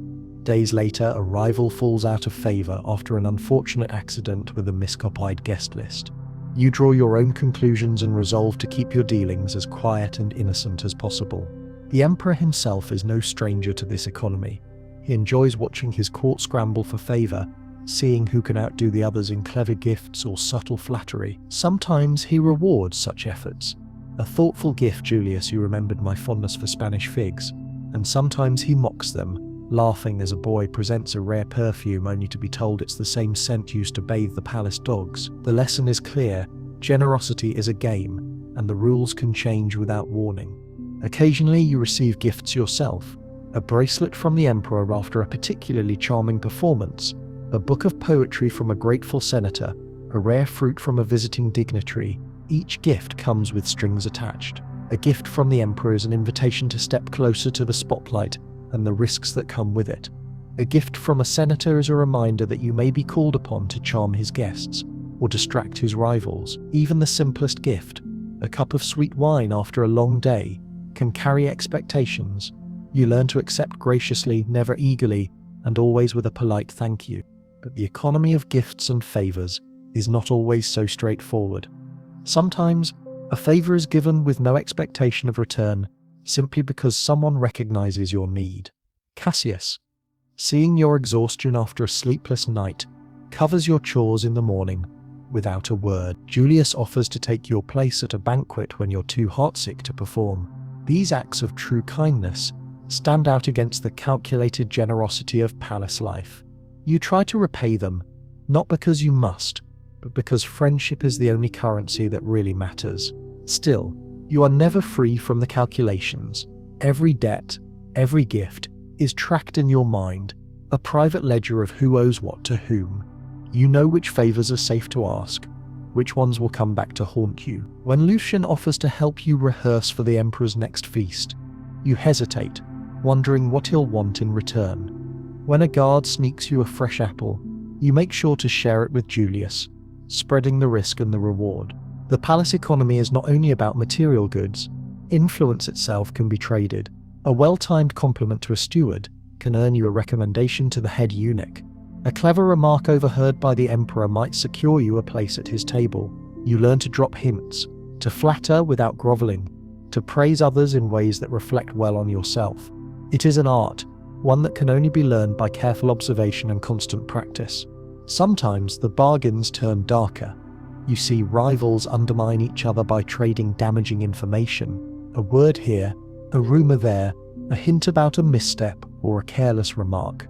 You do your best to stay clear of these traps, but you cannot avoid them entirely. When a rumour spreads about a concubine sneaking out after hours, you suspect Lucian's involvement, but you say nothing. The risk of being implicated is too great. In the palace, silence is often safer than truth. You watch as others rise and fall by these trades. One day, a concubine is in high favour, his bed piled with gifts and sweets. The next, he is ignored, his friends gone, his favours spent. You vow to be cautious, to never depend too much on any one alliance. You keep your debts small and your promises few. Yet, for all its dangers, the palace's shadow economy gives you a sense of control, a way to shape your own fate. However slightly, you realise that even the smallest act of kindness, the smallest gift, can ripple through the web of relationships, opening doors or closing them. You feel less helpless, less at the mercy of the emperor's whims. Still, you never forget the lesson that every gift is a risk. One evening after you receive a rare treat from the emperor himself, a golden coin pressed into your palm, you are approached by Julius. "Be careful," he whispers. "Now everyone will be watching you. He is right for days." You feel the eyes of the other concubines, the servants, even the eunuchs, tracking your every move. You spend the coin quickly, buying small favours for others, spreading the benefit as widely as possible. Only then does the scrutiny fade. In the end, the economy of gifts and favours is as complex and shifting as the emperor's moods. You become skilled at reading the signs, knowing when to give, when to receive, and when to hold back. You learn that in Rome, power is not just about who commands and who obeys, but about who knows how to trade, who understands the value of kindness, and who can survive in a world where every favour has its price. You fall asleep that night with the weight of a dozen small debts on your mind, but also with a sense of quiet pride. In the palace, you are learning not just to endure, but to navigate, to survive, to adapt, and in your own small way, to win. In the palace, where one careless step can end a career, nothing chills your blood more than the threat of punishment and disgrace. It is whispered about more than it is witnessed, yet you see its signs everywhere. A boy's sudden silence, the fresh bruise on a slender arm, the empty bed at dawn. If power and pleasure in the palace are dazzling masks, punishment is the shadow that slips behind them, silent and always waiting. At first the punishments are subtle, a privilege withdrawn, a cold stare from the head eunuch, a night spent scrubbing the baths until your hands ache and your knees are raw. You quickly learn the rules. Never speak out of turn, never let your gaze linger where it shouldn't, never ever appear bored or sullen in the emperor's presence. Even your friends Cassius, Julius, walk a tightrope, their every move careful, their every word rehearsed.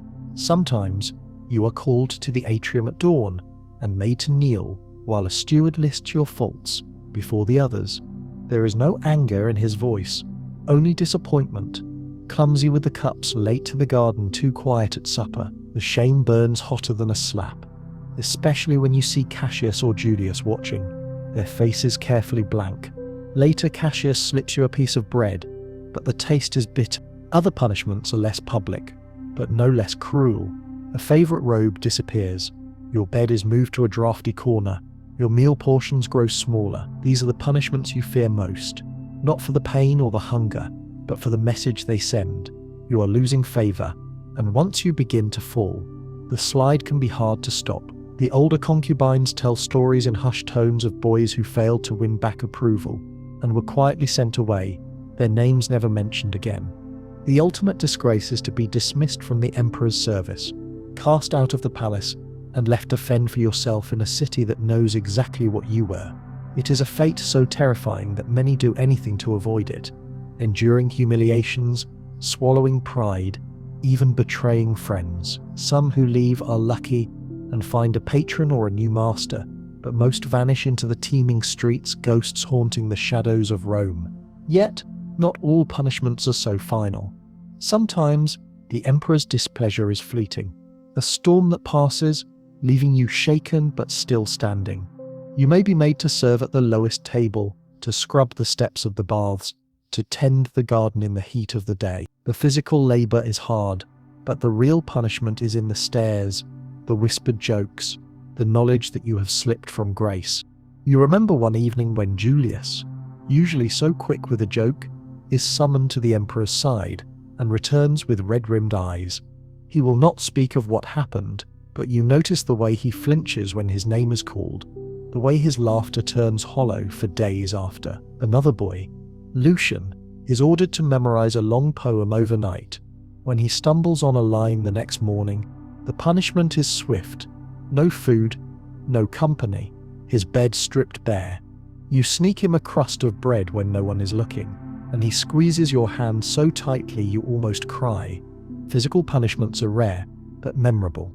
A slap, a cuff to the head, a sudden push down the hallway. The pain fades, but the humiliation lingers. Worse are the punishments delivered by the eunuchs, always under orders, always with the same impassive faces. You come to fear their measured footsteps in the dark, the rustle of their robes as they approach your bed at night. The worst punishments, though, are reserved for those accused of true betrayal, stealing, conspiring, or trying to escape. The stories told in the baths are grim. A boy caught passing notes to a guard, another who tried to climb over the palace wall, a third who was found hiding forbidden trinkets in the garden. Each disappears, their names erased, their stories twisted into warnings for the rest of you. Don't be like him, the older boys say. Remember what happened to Gaius. He thought he was clever. Sometimes, punishment comes not from authority, but from your peers. A rumor spreads, a secret is revealed, and suddenly, you are alone at supper, the others turning away. The loneliness is sharp, cutting deeper than any rebuke from a steward. It takes days, sometimes weeks, to earn back trust or to replace those friends you've lost. In the palace, even your allies can become your judges. You see the toll punishment takes on everyone. The constant fear makes your shoulders tense, your laughter strained. Even Cassius, brave Cassius, becomes cautious, his eyes scanning every room for danger. The older boys learn to anticipate the moods of the emperor. The stewards, the head eunuch, they know when to speak, when to be silent, when to disappear for an afternoon. You watch and learn, always listening, always ready to change course if the wind shifts. Yet, not all punishment is cruel. Sometimes, it is a chance for redemption, a test of resilience, an opportunity to prove yourself worthy again. You remember the story of Tiberius, who after a disastrous performance spent weeks in disgrace, only to win back favor with a single brilliant song. The palace can be generous to those who endure, but it never forgets a mistake. You come to understand that punishment is part of the rhythm of palace life, a constant threat, but also a constant motivator. It sharpens your wits, keeps you humble, teaches you to value every privilege, every kindness. It reminds you that survival is not just about pleasing the emperor, but about navigating the endless maze of rivalries, alliances, and expectations that define your world. Still, the fear never leaves you. Even on your best days, when the emperor smiles and the courtiers laugh at your jokes, you feel the shadow of disgrace lurking nearby. You remember the empty beds, the whispered names, the quiet tears shared in the darkness. You remind yourself to be grateful for what you have: a warm bed, a friend's smile, another day of survival. Sometimes, after a night of harsh words or cold stares, you find yourself questioning why you stay. You imagine running away, disappearing into the crowded streets, starting over as someone new. But the thought of the world outside, indifferent and dangerous, frightens you even more than the palace's punishments. You realize with a mix of shame and relief that this place, harsh as it is the only home you have now. One night, after a particularly cruel rebuke, you slip into the garden to be alone. The air is cool, the sky studded with stars. You hear footsteps behind you, and Cassius appears, silent and watchful. You sit together without speaking, letting the quiet wash over you. In that moment, the fear recedes, replaced by a fragile peace. You know tomorrow may bring more punishments, more trials, more chances to fail, but for now, you are safe. You fall asleep that night with the scent of jasmine in your hair, your body sore but your spirit unbroken.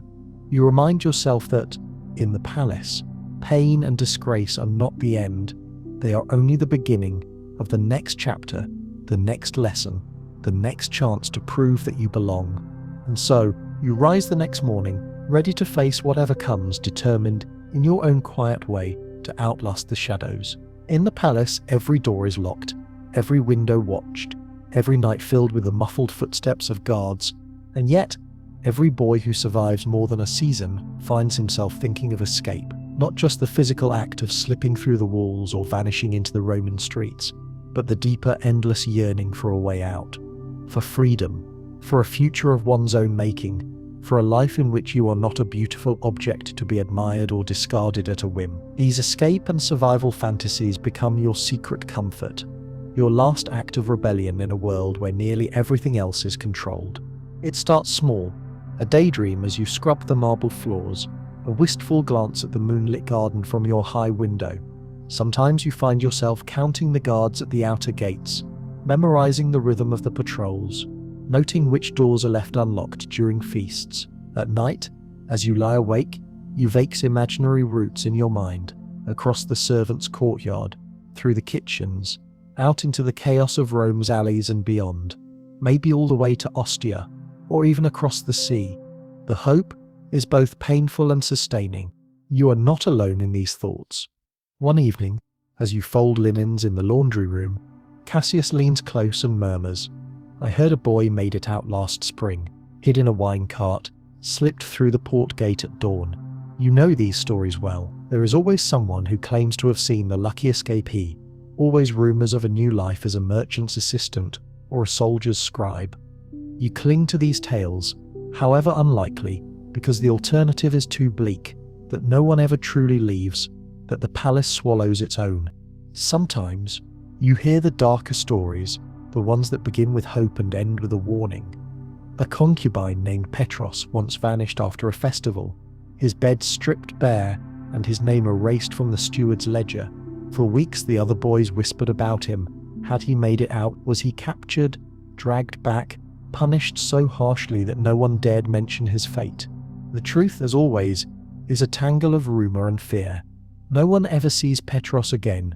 The older boys, those who have spent years in the emperor's shadow, are both cynics and teachers. They shake their heads at the newest escape plots.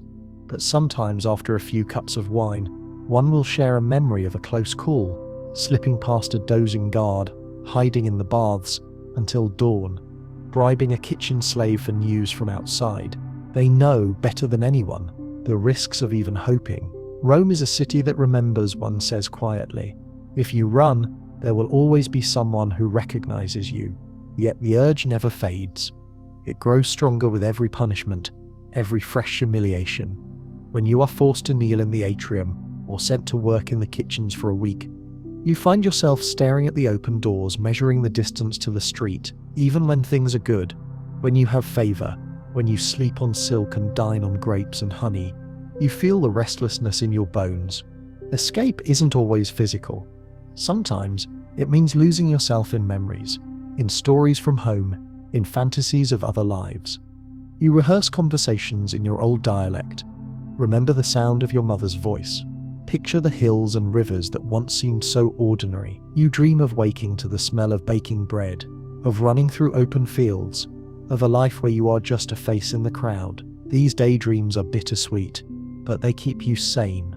There are moments too when you imagine bolder fates, joining a troupe of traveling actors, or becoming a favored servant in a distant noble's house, or even earning enough freedom to open a tiny shop on a Roman street. Some boys long for revenge, plotting to expose the palace's secrets, to embarrass a cruel steward, to someday return as someone powerful and untouchable.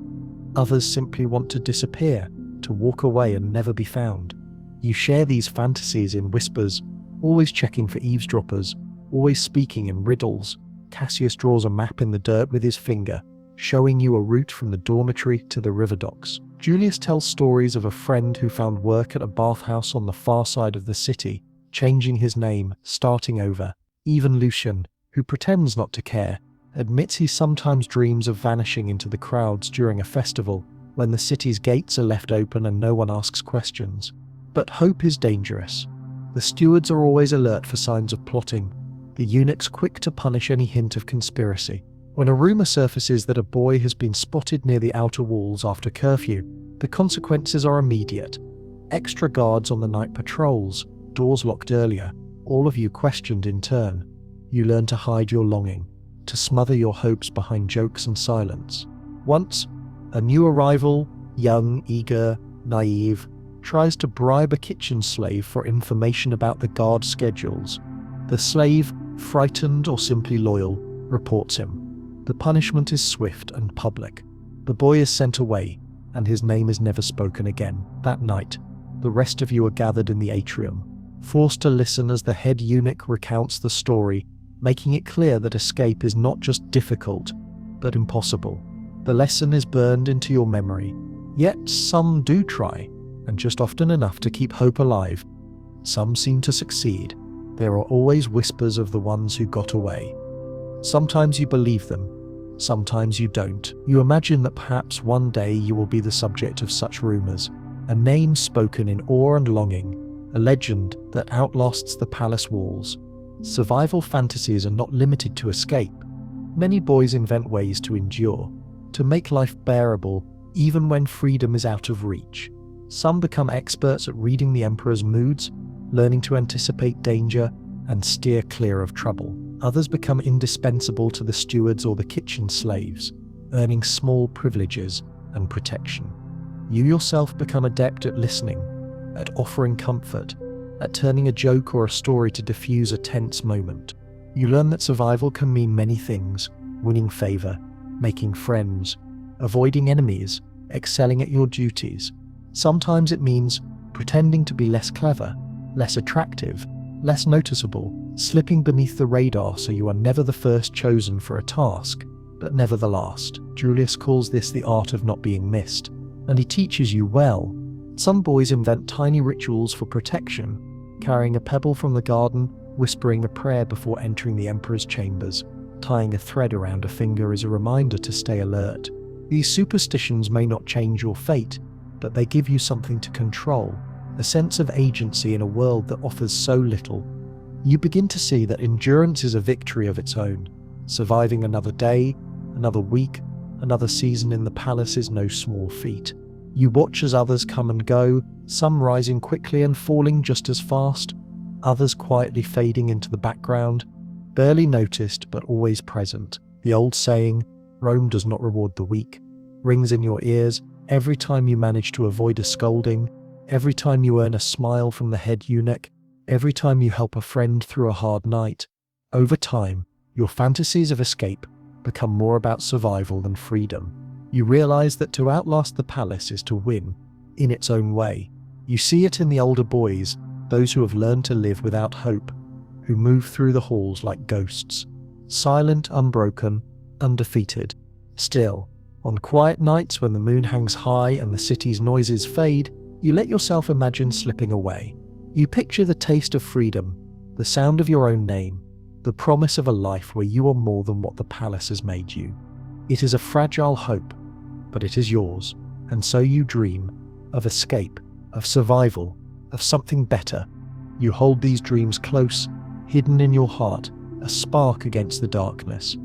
They are the secret that keeps you alive. In a world that prizes youth and beauty above all else, the question every concubine dreads is what happens when you are no longer young, no longer beautiful. The answer comes slowly, whispered in the corridors and painted on the faces of those who have lasted longer than most. It is the fate that hovers on the edge of every day, a future you try not to imagine, but cannot avoid. Old age and obsolescence are the shadows beneath the palace's glitter. and surviving long enough to reach them is a strange kind of victory, and a new challenge altogether. At first you hardly notice the passage of time. The routine of palace life is so strict, the demands of the emperor so immediate, that one day blurs into the next. But the seasons turn and you catch sight of your own reflection, just a little older, a little less bright-eyed. Maybe you notice a fine line at the corner of your mouth, a stiffness in your back after a long dance. You see the changes more clearly in others. Cassius, once boyish and lively, is quieter now, his hair dark but no longer shining. Julius, always the wit, has grown thoughtful, his eyes sharp but ringed with shadows. There are others, too, men who have served for years and whose faces bear the marks of time, a greying temple, a scar that never faded, the hint of defeat in a once cheerful smile. Some are kept on as tutors or assistants, allowed to serve in lesser ways but never called to the emperor's side. Others fade entirely from sight, assigned to distant wings of the palace, rarely spoken of except as cautionary tales. The signs of approaching obsolescence are subtle at first. You are no longer chosen for the emperor's private feasts or favoured with special gifts. You find yourself serving wine instead of performing, tidying the baths instead of reading poetry. Your name is called less often, and when it is, there's a tone of indulgence, as if you are being humoured, not truly needed. Younger concubines arrive, nervous and eager, and you feel their eyes on you, not with envy, as you once looked at older boys, but with the pity reserved for someone nearing the end of their usefulness. Rumours fill the gaps left by fading youth. Some say the emperor rewards his oldest concubines with retirement to a country villa, a small sum of gold, and the freedom to start anew. Others claim that those who linger too long are quietly dismissed, sent to work in the palace kitchens, or consigned to cleaning the very rooms they once adorned. The truth is less clear and more varied. A lucky few do find patrons, senators, wealthy merchants, even high-ranking servants, who value their discretion and skills. Others fade into obscurity, living out their days on the palace margins. You find yourself rehearsing for a different kind of survival, how to remain useful, how to adapt. Some cultivate skills outside of performance, learning to mix perfumes, to arrange flowers, to write letters for the emperor's scribes. Others become experts in palace gossip, leveraging secrets for favors, becoming indispensable not for their beauty, but for their knowledge. A few turn cold, guarding what little dignity they have left, refusing to be drawn into the dramas of the younger boys. The fear of obsolescence colors every decision. You notice it in the way Cassius practices his posture, as if perfect form might buy him another season. Julius, always cunning, begins to gather stories from the guards and stewards, trading them for minor privileges. Even Lucian, still in his prime, studies the older concubines, learning which strategies buy time and which hasten the end. Retirement, when it comes, is rarely the grand affair whispered about in the baths.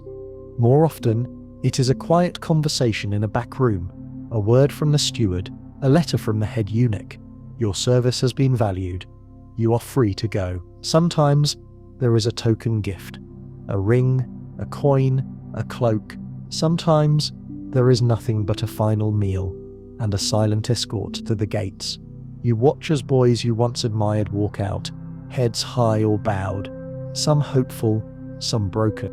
Exile is the harsher fate. If you fall from favor suddenly, through scandal, through a single mistake, you may find yourself removed from the palace with only what you can carry. Rome is a city that remembers its scandals, and the life of a disgraced concubine is rarely easy. Some disappear into the crowds, changing names, finding humble work. Others try to sell their stories or their charms, hoping to trade on the fading glow of palace life. You know a few who found modest comfort, teaching music, tending gardens, serving in the houses of those who remember them kindly. But for most, obscurity is the rule, not the exception. For those who linger in the palace, the struggle is to remain relevant. Some become confidants to the younger concubines, offering advice and comfort in exchange for loyalty and protection. You find yourself drawn to one of these older men, a former favorite named Antonius, who teaches you how to blend perfumes and read the emperor's moods. He tells you, quietly, survival is an art, You must change as the palace changes, or you will not last. You listen, grateful for the wisdom, but also saddened by the hint of resignation in his voice. Sometimes the fear of obsolescence drives concubines to desperate acts, vying for attention, betraying friends, courting favor with dangerous men. You see the consequences. A quarrel that erupts into violence, a whispered accusation that leads to disgrace, a desperate plea for help that goes unanswered. The palace has no patience for desperation.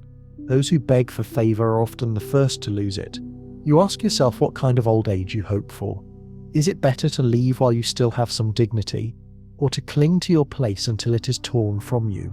Cassius tells you he dreams of a small house in the countryside, far from the noise of Rome. Julius wants to write a book about palace life, to leave something behind that cannot be erased.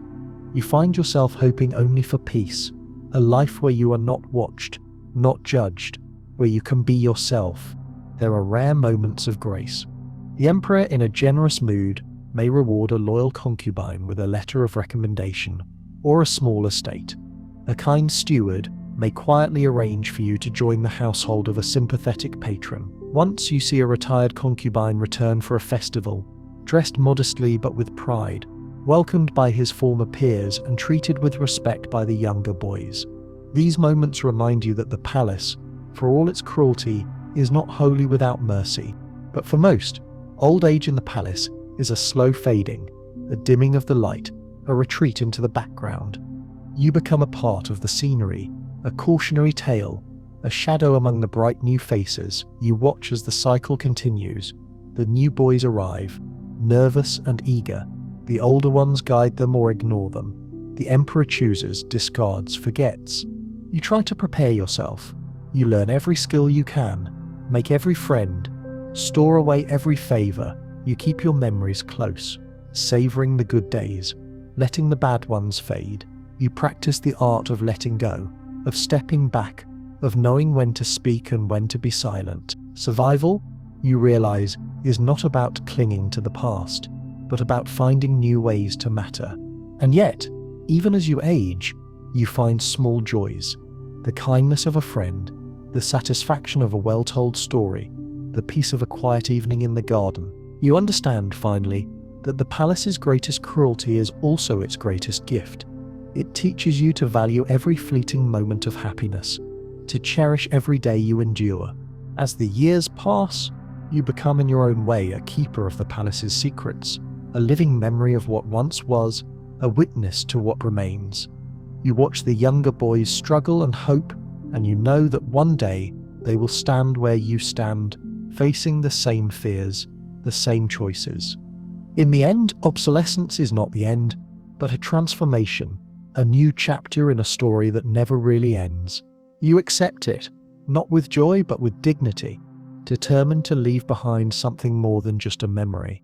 And as you walk through the palace gardens in the cool of the evening, your steps slow but steady, you realize that survival is its own kind of triumph.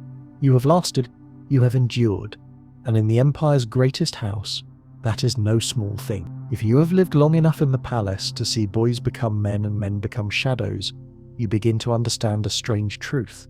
The real stage for concubines is not always the emperor's bedchamber or the candlelit feasts. It is the world of Roman politics, the swirling shadows where fortunes are made and destroyed with a whispered word. Here, your role shifts again from prized ornament to invisible hand, from entertainer to pawn, and sometimes, if you are clever, to something much more dangerous. The palace is a theatre, and every concubine is both actor and audience.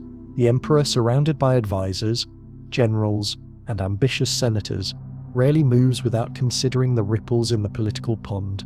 You learn early that the men who visit the palace do not just come for wine and stories. They come to watch, to listen, to measure the emperor's favor by the way he glances at you or the questions he asks about your well-being.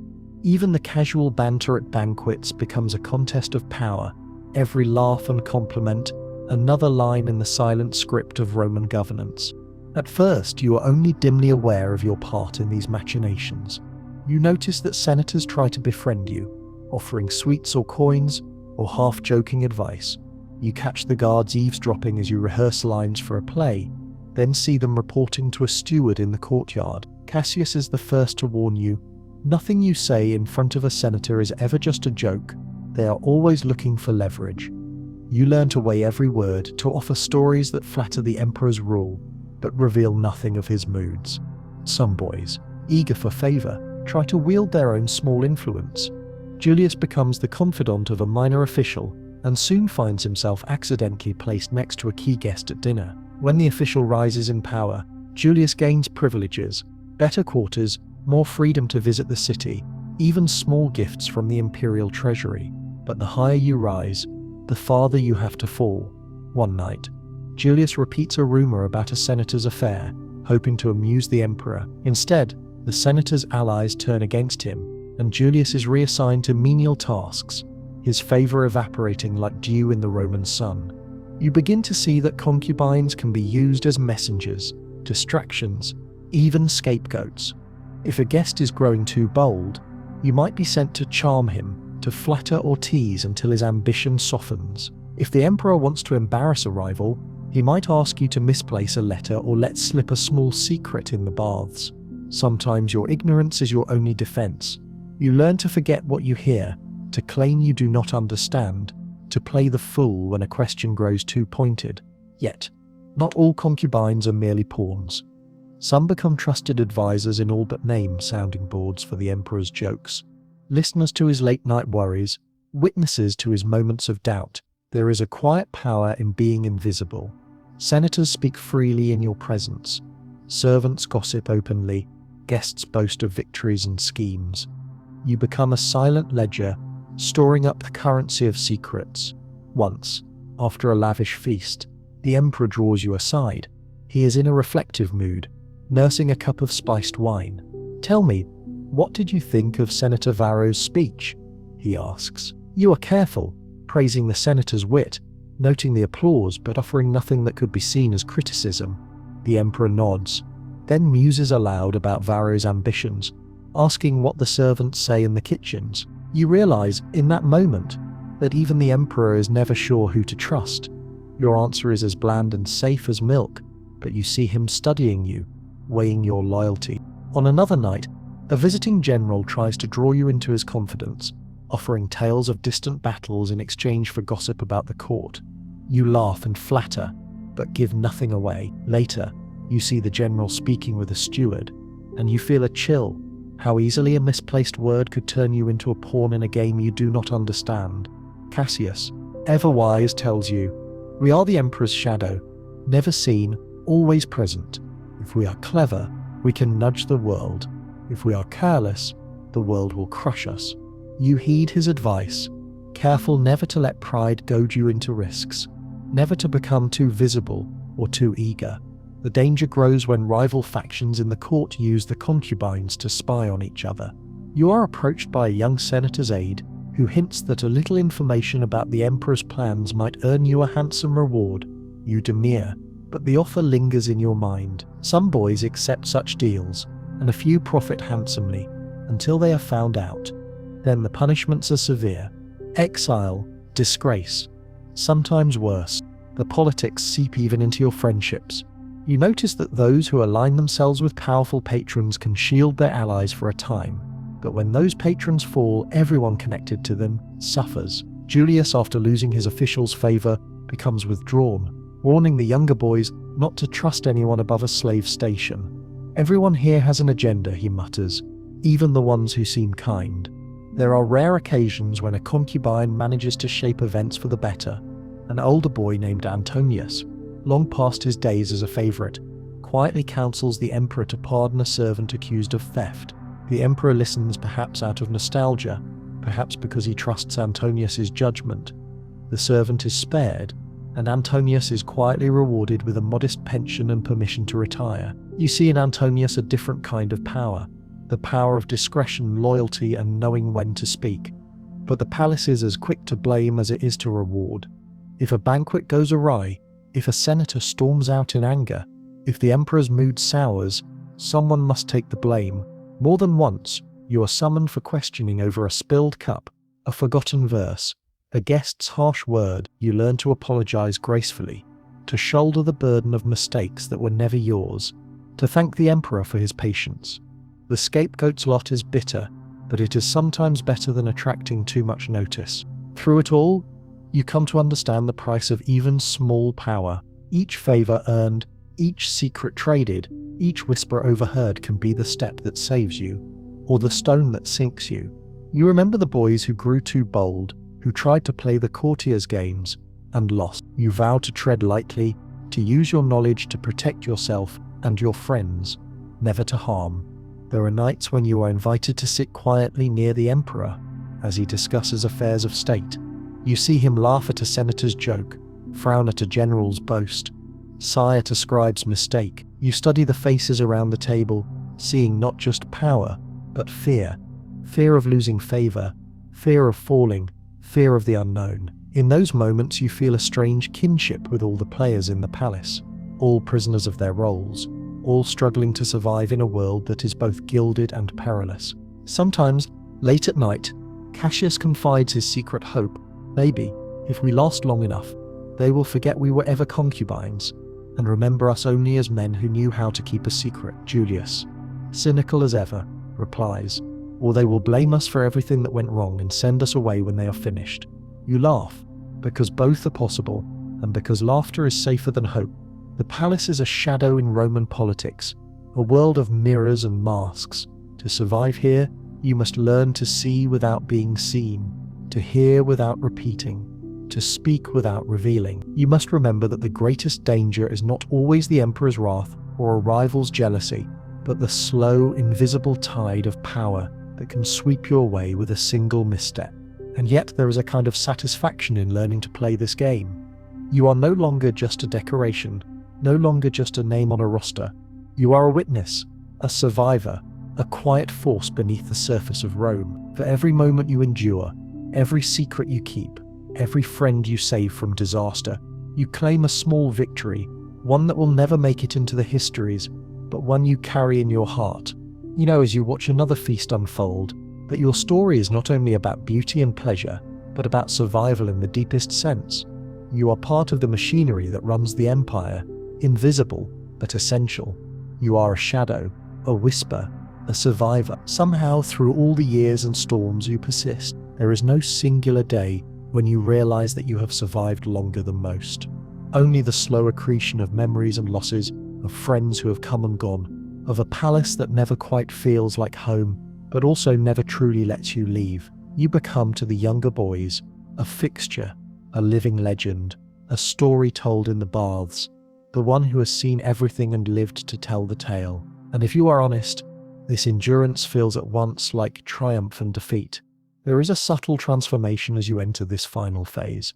The rivalry and anxiety of youth, the endless games for favor, the old wounds of humiliation, begin to fade into the background. You are no longer the nervous boy who flinched at the sound of the eunuch's sandals in the hall, nor the eager favorite desperate for the emperor's glance. Your face has changed, your laughter softened, your fears distilled into something more private, more enduring. You are not the same as you were, and for all the palace has taken, it has also left you with hard-earned wisdom. Now, you watch the cycle from the outside. New arrivals, wide-eyed and fragile, are guided by your calm hand. You show them how to polish their shoes, when to laugh and when to keep silent, which stories are safe to share and which must remain locked away. You warn them gently about Lucian's temper, about the head eunuch's fondness for punctuality, about the way Cassius sometimes loses himself in memories. In their gratitude and awe, you see flickers of your old self, a reminder that you too once hungered for approval and longed for escape. You also come to understand the emperor in a way you never did before. In those rare moments when you are summoned to his private quarters, not to entertain, but simply to share a cup of wine in the silence of an evening, you glimpse something tired and vulnerable in his eyes. He too is a prisoner of his power, trapped in the role he must perform, surrounded by flatterers and spies, unable to trust or truly rest. He speaks to you, sometimes of things that have nothing to do with Rome, his mother's gardens, the taste of figs on a summer day, the sound of a river in spring. These confidences are not friendship, not really, but they are a recognition of your shared endurance. With time, your memories of pain and punishment grow softer, the edges blunted by repetition and distance. You recall Cassius's laughter echoing in the baths more than you remember his tears. Julius's endless plots become amusing anecdotes, his failures stories you tell to amuse a frightened boy before sleep. The bruises, the hunger, the loneliness, they lose their sting. In their place is the knowledge that you have survived, not just as an ornament, but as a witness. You find small ways to leave a mark. You teach the new boys how to recite a poem, how to bow with just the right humility, how to avoid the steward's wrath. You comfort them after their first scolding, offer them secret places to cry, remind them that even in the darkest hours, dawn comes eventually. Sometimes you slip a sweet cake or a scrap of parchment with a hopeful message beneath a pillow, the way Cassius once did for you. It is not much, but it is enough. The palace itself changes too. There are new faces in the kitchens, new voices in the halls, new patterns of favour and disgrace. The emperor's moods shift more quickly now. The old games seem less urgent, less cruel. There is talk of war at the borders, of new taxes, of unrest in distant provinces. You feel the tremors of history moving through the palace, shaking even its most solid foundations, but you are no longer afraid. You have learned that survival is not about holding tight to the old ways, but about letting go. Sometimes, in the quiet of the evening, you walk the garden paths and remember all that you have seen, the bright feasts, the sharp punishments, the quiet kindnesses, the bitter rivalries. You pause by the old olive tree, the one where Cassius once carved his name, and wonder where he is now. Has he found his small house in the countryside? Has Julius written his book? Have any of you truly escaped? Or are you all still here, in some way, living on in the stories the boys whisper in the dormitory after lights out? You come to realize that the price of power, for a male concubine, was never just the fear or the loss of freedom. It was the constant tension of being visible and invisible, treasured and expendable, part of the empire, yet always just outside its real power. The scars you bear, seen and unseen, are a testament not only to what was taken, but to what was endured. If there is peace, it is in this. You have learned to endure not just the cruelty, but the joy.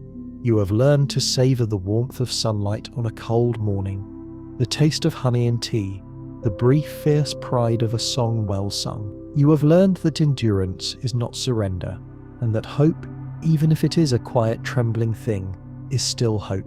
In the end, you find yourself in the gardens at dusk, surrounded by the soft murmur of distant laughter and the gentle scent of flowers. You close your eyes, letting the memory of all you have survived settle around you like a cloak. You are not free, perhaps, but you are not defeated. You are a survivor, and that is enough. As the palace grows quiet and the lamps burn low, your story full of secret hurts and whispered laughter softens its pace. You feel the weight of years slip from your shoulders as the night breeze carries the distant hum of Rome. Gentled now, far away, your thoughts drift to the gardens and the stars above. The moonlight slanting across polished marble, the faintest echo of music from some long-finished feast. The shadows lengthen, and your memories, once sharp and urgent, dissolve into gentle shapes. Friends laughing in candlelight, the reassuring squeeze of a hand, the quiet confidence that tomorrow will bring another dawn. You feel your breath deepen, your muscles loosen, your mind floating free of the palace's heavy doors and hidden dangers. Each worry becomes a faint ripple, each scar a story told and laid to rest. Let yourself surrender to the hush. Let each heartbeat slow, each thought unspool, each memory find its place among the countless secrets of the palace. There is nothing left to do, no rivalry to fear, no audience to please, only the soft certainty that you have endured, that you have outlasted even the emperor's memory, and that in this moment, all is calm. Sleep at last comes quietly, winding through the corridors and gardens, gentle as a lullaby, and you, still yourself, still whole, still here, sink into its embrace, carried by dreams beyond the palace walls, beyond the reach of rumor or power, beyond even Rome itself. Sweet dreams.